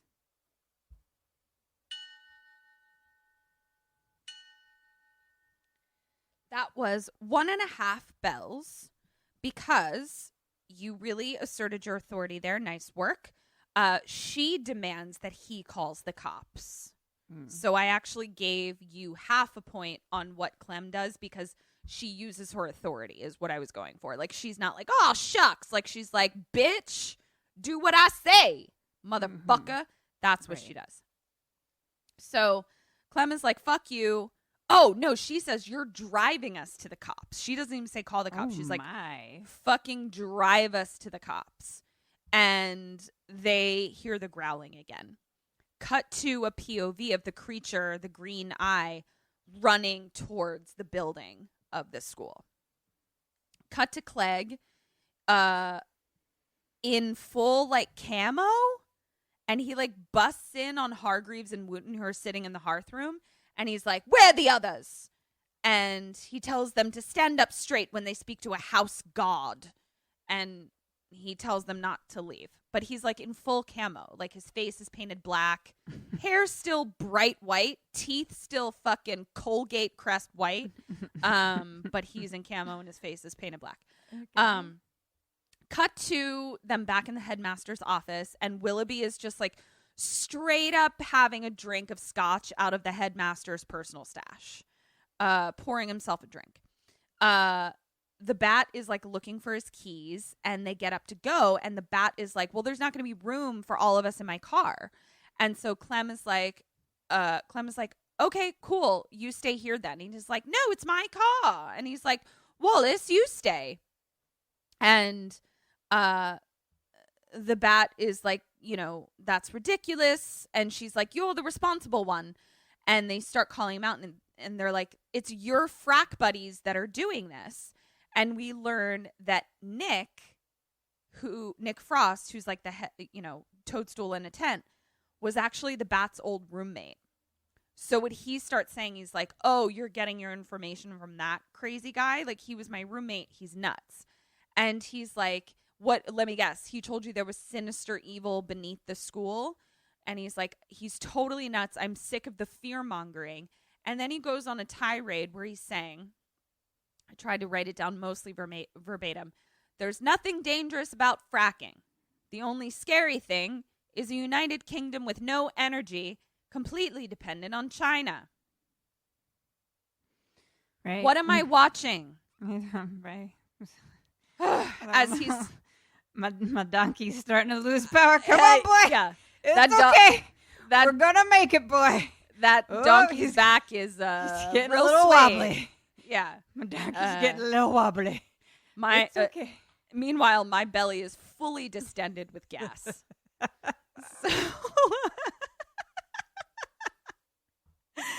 So he is going on and on about fracking and how much of a boner he has for fracking. Okay. And Will is noticing that the light from a lantern that they had in there, because there's no power, so they all have lanterns, is going green.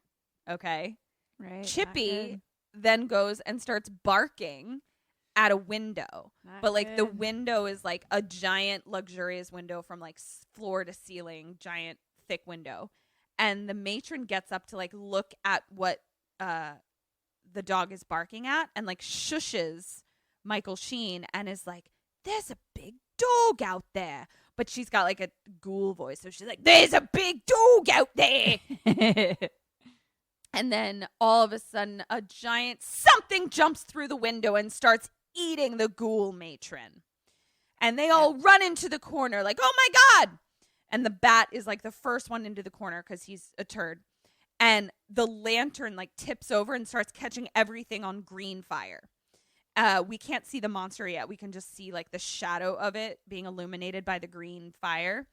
And then we see that it's like this big, giant, alien, slimy, slug, dog monster thing. Mm-hmm.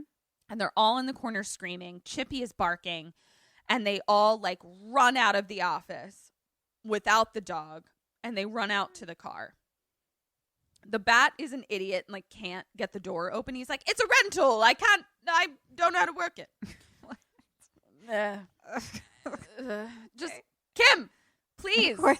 Of course it's a rental. Of course it's a rental. Talking about. Right. It's his rental donkey. So It's okay, donkey. It's okay. We're almost there, buddy. So Clem grabs the keys and opens it for him. And at that moment, Chippy like comes out and is kind of like standing on the entrance stairs, like, where are you going? The dog. And the bat like hits reverse really fast and runs over the dog. Chippy? And I was like, yeah. And I was like, what is, I don't want to be here anymore. Like, I'm done. I don't want this ice cream anymore. It's not what I wanted. That's very. I'm having diarrhea all over myself at this point. I hate this. Like that. So the bat gets out and goes around to the back because he's like, Chippy, Mr. Chips. And they're all like, oh, goodbye, Mr. Chips. Then all of a sudden, headless body of Mr. Bat thrown onto the front of the car. And then the head comes sliding down the windshield. Oh, my. The giant dog slime monster in front of the car growling. And Chippy is still standing on the stairs. He didn't run over Chippy at all. He ran over the giant slug dog monster. Oh. And I was like, okay, cool. So, Kim, let me lay this out for you. You are Wallace. You are sitting in the passenger seat, front passenger seat of the car.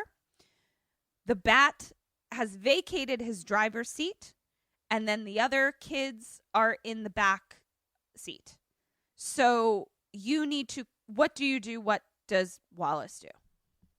I'm going to hop in the driver's seat and fucking speed off. Hand in hand.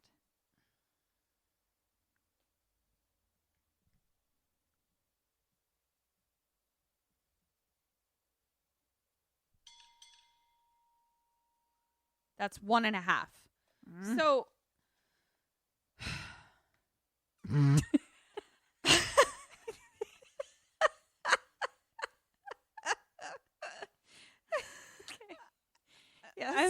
Yeah, what happens? I'm so tired. Okay. So it has a 37% on Rotten Tomatoes. I'm sure it's fine. So get into the driver's seat and drive the car, please. What he does, you got to have a point for what he does, because he just gets down on the ground and starts using his hands as the accelerator and the brake. And while someone else is steering from the back. Okay. What's that, donkey? You need me to carry you now? Okay, buddy. Get on. Yep. Yeah, I got you, donkey. I think Here that's we go. I think that's It's okay, donkey. I really think that's best. Come on, buddy. I think it's best. So they managed to. So Wallace hits reverse, leans over, hits the gas with a hand. They managed to shake the monster off the front, but they run into a hedge, like because they reversed into a hedge because nobody's in the driver's seat. So Clem now goes, you know what? I should get in the front. Should you? Do you think you should get in the front? But you know what? Why don't you still stay down there and still run the brake and the accelerator for me? Happening. No one does that. Well, here's why we needed it. Because we needed a moment of him looking longingly up at her under her skirt. Right. Kim, how were we going to get the up the skirt fantasy moment if we didn't get the up the skirt fantasy moment if we didn't do it exactly this way? Tongue sandwiches. Yeah. So he's then snapped out of his looking at her tongue sandwich, and that actually works. A vagina does turn into a tongue sandwich. It's very true. All right. Well, here we go. Okay. We figured that out. I know. Good for us. Let's all go home. Goodbye. Bye. So he slams on the brakes, and the creature now flies off the, because the creature was on the car again, slams on the brakes, flies off. Yep. Into a window, and the glass basically goes dissects it, it kills the creature. Okay. And Wallace is like, how many more do you think there are? Cut to the car speeding down the road, driving the way a car is supposed to be driven now. So Clem is driving and operating the brake and accelerator all on her own. Wow, look at her. I know. And Wallace is now seated in the modern woman. Quite a modern woman doing it all. She then stops right as they get to the sign that's leaving Slaughterhouse Academy or whatever. And she's like, I can't leave Smudge.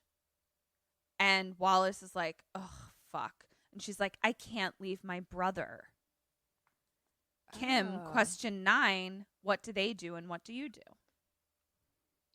Didn't they kiss at one point? Or they just said, I love you?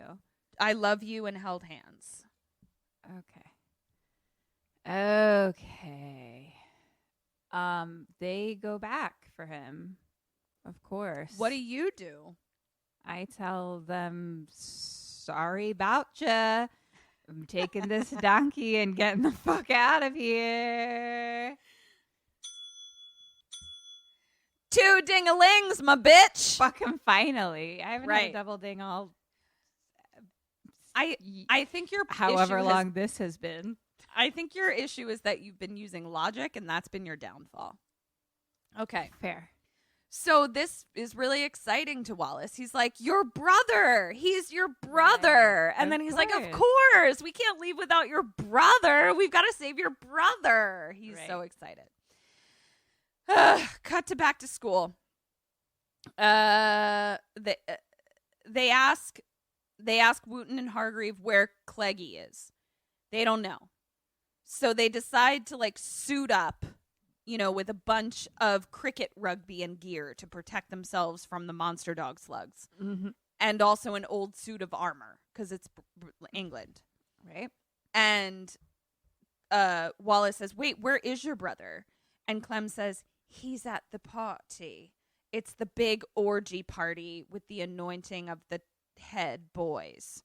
So it's literally like a giant Greco-Roman orgy of children. And they only speak Latin. And they're all dressed in togas. And they're dancing around bonfires of the gods. And they're all fucking each other and whipping each other. It's a whole mass weird orgy of minors. Okay? And so they're dancing around.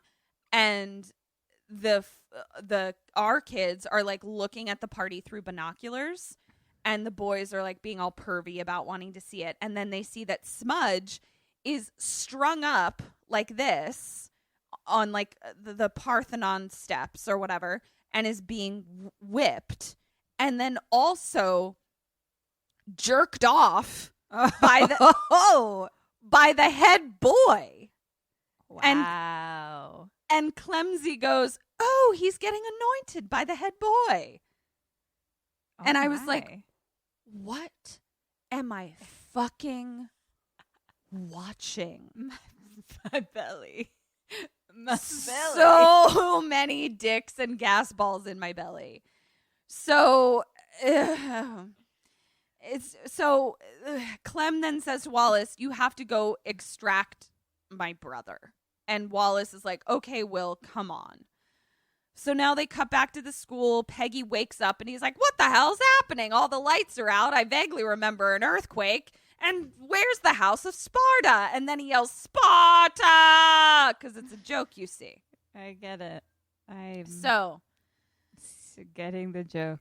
Yep. So now we cut to a creature, and he's watching the orgy party of minors. And we see that there are two. A good tongue sandwich. Yeah. So then we see two kids that are about to bone, and they're like speaking Latin to each other, saying sexy Latin things to each other. And I see subtitles.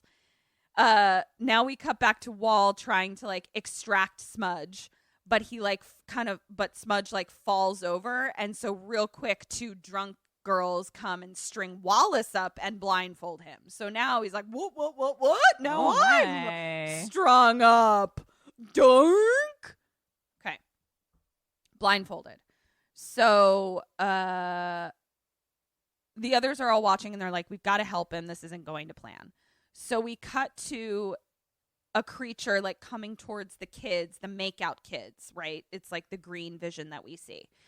Then we cut to Clegg, who like shoos the two girls away that had just strung Wallace up. And Wallace is blindfolded and Clegg says, I'm going to fuck your face. But he says it in Latin. And so that's happening. Yeah. Yep. So now I'm almost there, I promise. So then we cut to Hargreaves and Wooten seeing Clegg. Okay, they're just watching this all happen through the spyglass in their rifle that they have on school grounds that's readily available to everybody. And we cut to Peggy, and he's like, what the hell is going on? No lights. Everyone is gone. And who put me to bed? Cut back to, there's a lot of just quick cuts, just going back and forth. Cut to the makeout kids, and he's straight up fingering his girl. And he says in Latin to her, so wet and wide. And then he looks down, and he's fingering the creature's mouth. What? But he's drunk and he's like, oh, terribly sorry. And then the creature bites his hand off. Okay. Cut to blindfolded, strung up Wallace and Clegg. They hear the screaming and there's blood from the bitten hand just spewing all over everybody. Clegg hears it and says, it's happening, and then runs off into the woods or something. And then the creature's just eating all the kids, like just eating all of them. And we cut, just tongue sandwiches abound. And then we cut back to Hargreave and Wooten trying to tell Peggy, who's now found them. He's like, there's an orgy happening, but the creatures are eating all the kids, and we are here because blah, blah, blah. And Peggy's like, slow down. But he like isn't looking at the kids, like his back is to them. So he's like, what are you saying? And so the kids are just like, ah. And he's like, I Ketryn is powered down. Yeah. So finally he gets out with them. The head is dead. The Mr. Bat is dead. And it's all terrible. And so now we cut to back to the orgy, and all the kids are being massacred by several creatures, just blood and bodies and Greco togas and kids screaming. Wallace is strung up blindfolded, just like unaware of what's happening, just like, I can't see. And here comes Clem to save him. And she's like, okay, I've rescued you. Now let's go get Smudge. And he's like, right, your brother. He's still really excited. Yeah. So cut to Peggy, and he finally looks, and he sees the massacre. And at this point, he grabs the gun from one of them, and the creature is like running towards him, running towards Peggy. Okay? Question 10, what do you do? What does Peggy do? Shoot it. We both shoot it. We have a gun, right? You do. I shoot it. Okay. And he shoots it too? He shoots it too. 1.5 points. Okay, here we go. 1.5 points. Because he does, in fact, have a gun. That gun is pointing at the creature. He does not pull the trigger. What does he do? He just stands there and waits for the creature to impale itself on the barrel of the gun. Why does he do that? I don't know. Also, why does It's one thing, maybe he's in shock, he doesn't shoot, but why does the creature who's seemingly sentient just run into something that will impale it? Why do either of them do it? Why do they do it? Okay. Because we've created this comedic moment, Kim. We had to create this comedic moment where the creature impales itself, falls on top of Peggy, but is kind of suspended off of him a little bit. But then his tongue flops out into Peggy's mouth. Sure. So it's like, sandwich. ew, gross tongue sandwich. Great. So the kids all come down, and once it's impaled on him, all the kids start like stabbing the creature forever, which I appreciate. Good. But then we get the other funny moment where it's just oozing and bleeding all over Peggy underneath of it. It was all played for jokes. It was very funny. I'm still laughing. So they...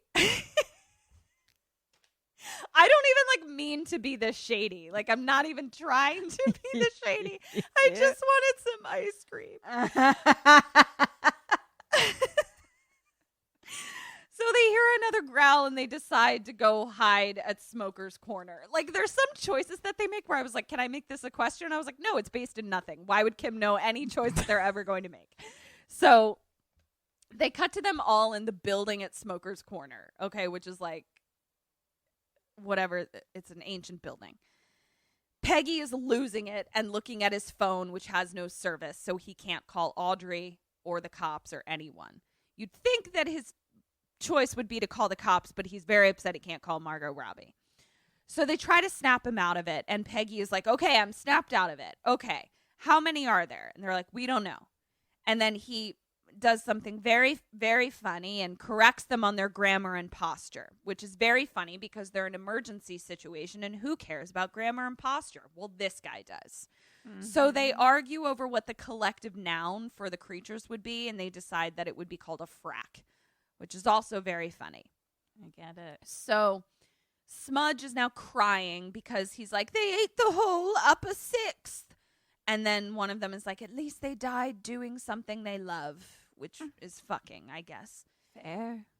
Sure. Then they see a distress flare in the sky, right? And they go, we need to call the army. And one of them says, it probably is the army in distress. Who called the army? Why do they assume it's the... It doesn't matter. So, Kim, they now need to find firepower, they decide. Where do they go and where do you go? How's your donkey doing? Can he carry you again? Or No, he's weighing me down. Weighing you down. Yeah. I hear you. He's we're having a tough time. Okay. They, excuse me, need firepower. When you say that, what do you mean? You know, like a gun? Yeah, like there's big creatures that they need to, defend themselves against. Okay. Where are they? Smoker's Corner, but they're like on campus still. Okay. I guess we are all going to get the guns and bombs that seem to be in the school. Like, I mean, we have guns and bombs. Yeah. We're going to go to the gun and bomb store of this school for minors.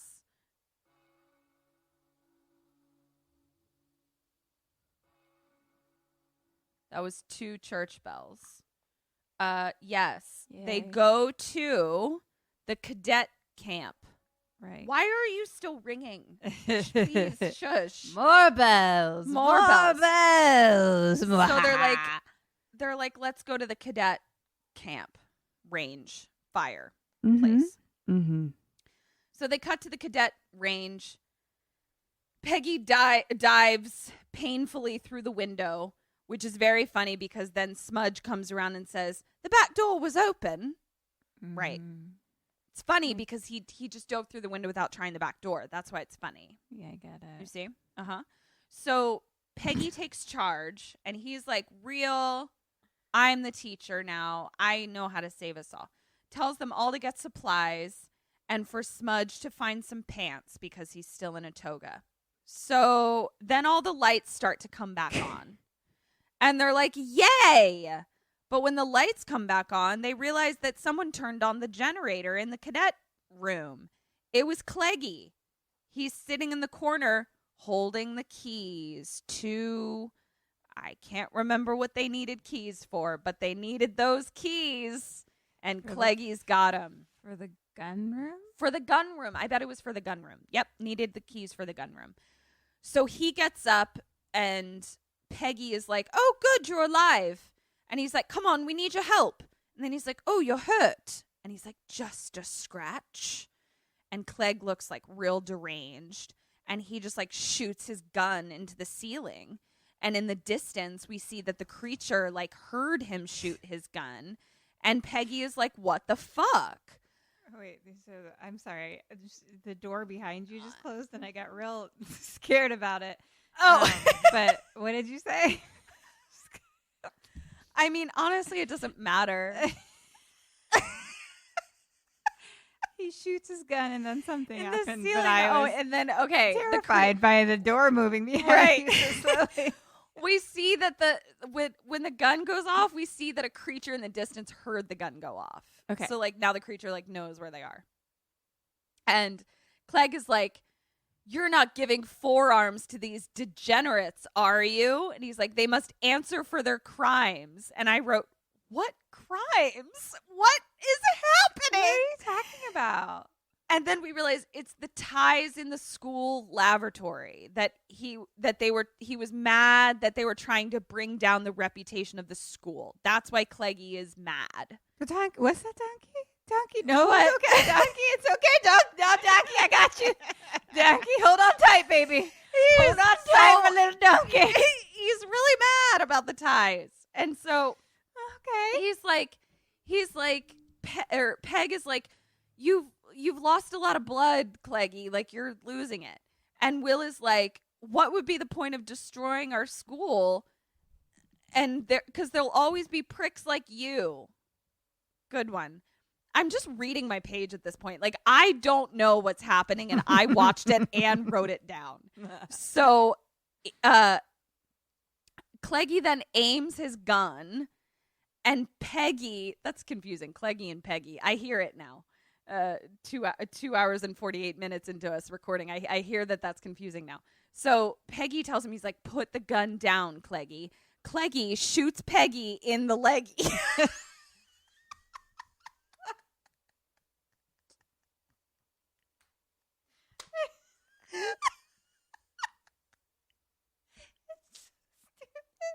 But I feel like I'm on mushrooms or something because I just can't. I just can't. Oh, God. Okay. Peggy shoots Cleggy. No, Cleggy shoots Peggy. Okay. Kim, I have to get through this. Please let me get through this. No, I'm ready. Let's go. So we cut to the creature running. It's running. We cut back to Cleggy. And he's like, it's the new order. And he tells Wallace and Will to go outside. Then we hear silly music. And we're like, where's that silly music coming from? It's coming from Peggy's phone. Because he has reception now. And Audrey is calling him. So Cleggy is distracted for a second by Peggy's phone. Kim, what do? What does Wallace do? Cleggy's distracted. I'm gonna fucking attack Cleggy and take the gun from him. Okay. Hand in hand. 2 bells. I'm Two the bells. new world order, bitch. So Will tackles him. It's Audrey on the phone. And as he's trying to tell Audrey to call for help, like being like, we're in a methane gas monster fracking emergency at the school. Help me, please. Help me. My belly. And so, Oh, God. meanwhile, Wallace and Cleggy are fighting for the gun, okay? Okay. but Audrey can't hear him. This signal is really bad. Right. Okay. Of course. But you've got to get a message out, Kim. So question number 13, what does Kay say to do and what do you do? It's just phones. I'm just asking you questions about phones now. Usually I think texting works best. when the signal's not that great, because it'll keep trying to send it. You know? So just trying to send. Who does it? Who, you? What does Kay do? Kim, just do it hand in hand. I'm just giving you the answers now. Hand in hand. We text. Yep. Good job. 2 bells. You did it. Nice work. I didn't help you at all. Okay. So, Kay says send a text message. It'll keep trying to send even if the signal's bad. That's what I said. That's exactly what I said. That's exactly what you said. But then we get another funny joke. Are you ready for the funny joke? Please. He tries to type SOS, but it autocorrects to sausage. Okay. It was very funny. So funny. It's actually a little funny. Sausage! Alert. Sausage. Sausage in my belly. Sausage sandwich. Okay, so now we see that Cleggy and Wallace are still fighting. Cleggy is winning, and he's strangling Wallace. And so Hargreaves gets the gun and is holding it to Cleggy and tells him, let him go. Cleggy doesn't. So Hargreaves shoots him in the neck. Damn! A child just shot another child in the neck. Someone passed the house test now, bitch. Yeah, he passed. So Cleggy stumbles to the window where there are more guns, and he's about to shoot more. With his neck wound? And he's like gurgling. He's like, you shot me with that. And so stumbles over to more guns, and he's right about to shoot. But it's also by a window, and there's a creature and another creature, and it starts eating him from either side. And Peggy, always the consummate teacher, tries to go help him. But it rips Clegg's arms off and pulls him out the window. At that point, Peggy hears Audrey on the phone and gets distracted. And so a creature comes and eats his arm off and pulls him out the window. Goodbye. See ya. See you later. Right before he falls out the window, he tells the children to save themselves. Go to the tunnels. Okay. And then he's pulled out the window. Go to the tunnels. Question number. Where I'm going to go to the tunnels. Hand in hand, we're going to the tunnels. I didn't even write that. I'm just giving you a bonus point. Please take me to the tunnels. Because why the fuck not? Bonus point 1. Please take me to the tunnels. So, pulls him out the window. Kids are all huddled in the corner, and they decide to run to the tunnels. The tunnels. So they all vacate the cadet building. Then we hear on the phone, Audrey is still on the fucking phone, and despite all of the commotion she must have been hearing, she breaks up with Peggy on the phone. Oh. He doesn't hear it, luckily. He doesn't have his heart broken because he's dead. So now we cut to the kids running across the expansive yard. Whew! They get to the tunnels. And they crawl through a tiny, teeny little hole. And it smells like a terrible sewer. And on the wall, conveniently, is the story of the school. And the Earl, and how it was built on top of the beast's lair. And that's what all the caves are underneath. The labyrinth underneath was constructed by the beast himself. So, they then say, Wooten, you finally passed the house test. Because you read the hieroglyphics on the wall. Mm-hmm. And they're all arguing about what to do. And they hear a growling. And Clem suggests to split up. But Kay says that's a bad idea. We're not going to split up. So they hear a growl. And they all run the other way into an open cavern. Nowhere to go, when all of a sudden, there is toadstool mushroom eating Woody Chapman. Hello. And Woody, very high still looking for his brother. And they're like, you've got to help us. You and your brother knew how to get out. And he's like, we weren't trying to get out. We were trying to blow up the whole damn school. Teddy and I got separated. But I found a path to immortality. And then they hear a growl. So one of them throws a glow stick into the corner to see what's there. They have glow sticks now. I'm so sorry. I forgot to tell you they have glow sticks. Sure. And it's a creature. And the creature like kind of backs away from the light a little bit. And so then Kay, who's the smarty pants, the Hermione, if you will, she realizes that, oh, they're subterranean. So they must hate light. Right. Woody is like, give me that flashlight. So he walks over to it and he's shining it in his face. And the creature allows him to pet it because it's like kind of stunned by the flashlight. And Woody's like, look, it's nice. And the kids are all watching. And then it bites him. And the kids run over to try to pull him out of the creature's mouth. And they get him out. And Woody is like, that was close. But then we pan down and we see that the entire bottom half of his body is gone. Oh, no. So he's dying. Very Sure. sad.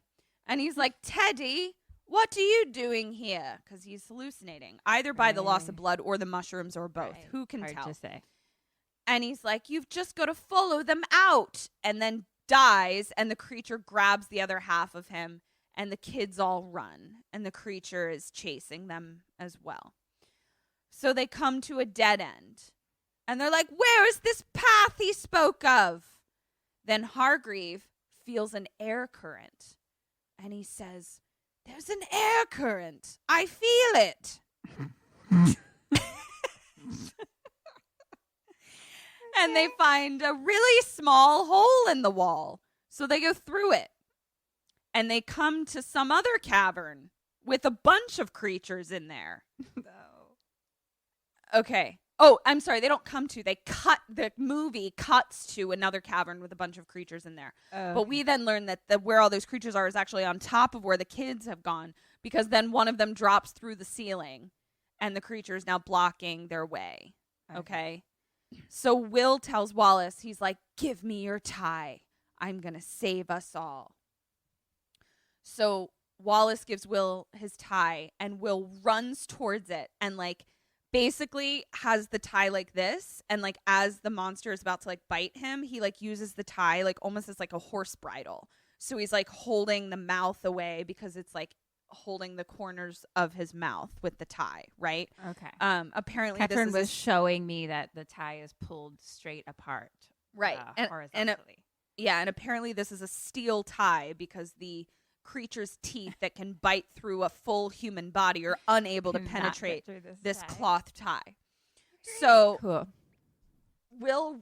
so it distracts the creature enough that they can all run past, but like Will has sacrificed himself. They then come to like a barred exit. Like basically they've come to like where the tunnels meet the land, you know, and there's like bars on the window. And it's daytime now. And Wallace tells Clem that he has to go back for Will. So Clem is like, don't you fucking die, because we've really established their relationship. And he goes back, and Will is fighting with the creature, and he sees that Will's snuff box has fallen out beside him. Kim, question 14. We're almost there, baby. We're almost there. What do you do? And what does he do with the snuff I'm box? Going to use it like a bomb. And what does he do? Same. Or just throw it all over. That's 2 points. Sure, use it like a bomb. He just blows it into the creature's mouth, but I'll give it to you because what is life? It was kind of like a bomb. I think you did great. So, cut to the kids all trying to pull the bars off the brick. They're trying to pull the iron off the brick, and they do it successfully. Great. So now Wallace and Will are running out as well, and it's daytime now. Wallace and Will make it out, and then Will stops and is like, give me the lighter. What is the last thing that Wallace does, and what do you do? So they're running out. They're like out now. Like they're out of the tunnel, but the creatures are all still in the underground cavernous tunnel. And he's like, give me your lighter. He goes and lights the tunnels on fire. Same, hand in hand. Yes, queen. 2 bells. You did it. You're out. You did it. Yay. You threw the lighter in, and it's a methane leak, and everything exploded. And it's wonderful. And Wallace is like, Seymour gave that to me. And so Seymour saved us, and it's very exciting. Throws his lighter in, methane catches on fire. All the kids are running as far as they can from the school. The fire is traveling through the underground tunnels. Everything, including the fracking tower, is blowing up. And I wrote, oh, what a pity, that beautiful British architecture. All the kids are watching it burn. And then Will says congratulations to Wallace and ties his tie around his wrist, because now he's finally part of the school that just blew up. And he says, you really left your mark. And then Wallace is like, my mom is going to kill me. I'm like, your mom has strange priorities, but sure. Now we cut to Chippy the dog in the woods. He's alive. Chippy! And he's carrying a delicious human hand in his mouth. Chippy got a hand sandwich. He's got a hand sandwich, and he runs past a body. And then he turns around and goes back to the body and starts licking all the blood off the body's face. And that body comes alive. It's Pegg. He's alive with no arms. Okay. The end. That's it. Yay! You did it. Oh my God. I did it. Okay. Come here, little donkey. So I have to ask you a question. What? Like, okay, I found myself so frustrated because I was like, I don't know how to watch or take notes on movies anymore. Like, this was so hard. Like, it was really hard. Yeah. Is it because the movie didn't make sense, really? Like, was I, like, kind of subconsciously, like, not able to follow the story? Is that why it was so hard for me to do? Or am I just, like, quarantine brain getting bad at this now? I mean, I'm sure you wanted the movie to stop. Right. And you couldn't. Right. You had to keep watching it and take notes, which makes the movie twice as long. Maybe that's what it was. So it's not necessarily that I'm like better or worse at it. It's that like the time was very apparent to me. Yeah. Okay. I just wanted a pint of ice cream, Kim. I just wanted Harry Potter horror. Sorry. I'm so sorry. When I saw this, I was like, this is going to be exactly what Ketryn loves. I know. It's just, and then I just think 37% on Rotten Tomatoes, trying to do something that they failed at miserably. I should have listened. I should have gotten the non-dairy ice cream. You know, I learned that the hard way long ago with the open house. You did. And you did. Here we are. Here we are. Well, guys, thank you for riding your donkeys along with us. You're going to count my points? Oh my God, I completely forgot that that's what we do. Like, I'm dead. Okay, let me count your points. Hi, Sammies. So we heard a rumor that you're not signed up for our awesome Patreon yet. What? Where are you getting your BoneCon then? It's cool. It's fine. You can still subscribe. Just hit the link in the show notes or search for us on Patreon. We're right there. We've got all kinds of BoneCon. That's bonus content. We've got mini-sodes, postmortems, and Q&As, all live streamed. Polls, prizes, merch, and just a general smorgasbord of KK Sam. So join us. Or else. Kim, you did fucking great. Those dead or alives really helped you. Never in my life has that happened. Never in your fucking life. So dead or alives, you got 8 out of 9. Out of the questions, you got 20 out of 30, which is great. For a total of 28 out of 39. I'll take. You know what? That's fucking great. I love agree. I agree. I think real you did proud awesome. of myself. I literally can't believe that I forgot that like we play a game and I have to total your points. Like I was seriously like, and I'm out. Goodbye. I could sense it in your voice. You had your goodbye voice on. And I did. Like, I had my goodbye voice. Really great job. Was a thing. Yeah. And we did it. Yeah. Yeah, we did. We survived. We stayed alive. Take my champ-hamps and my sandwich, and I'm gonna ride my donkey on out of here. Yeah, let's get the fuck out of here. I'm gonna go have diarrhea all over my bathroom. I'm gonna go stick some dicks in my belly. Wow. So, guys, you know what? Hope you guys are doing great. Hope you're doing great. This has been. I hope this helped you do great. Yeah. I really, all we want to do is help you guys. If not, I'm so sorry. I'm so sorry. Oh, God. Thank you. If you made it this far, thank you so much. We love you. Please, desperately. Follow us on social media at kksampodcast. You're going to find old Ketryn over on the Twitter. Yep. And you're going to find me, Kimmy B, on the Instagram. There you go. And you're going to find both of us on Facebook, kinda. And then you're also going to find both of us over on Patreon. And yeah, we do live videos there. So many live videos. Live stuff. And yeah. We've got new merch. Gina Holes Out, Tits Up. Hey, oh my God. Oh my God. Cheers to making through this bitch. Cheers to making it through. Gina Holes Out. Tits up.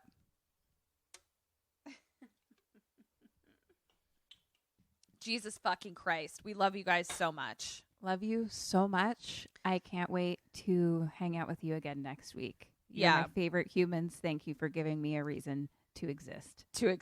This has been Kim and Kat Stay Alive. Maybe. So until what is time? Stay alive. Goodbye. Come along, little donkey.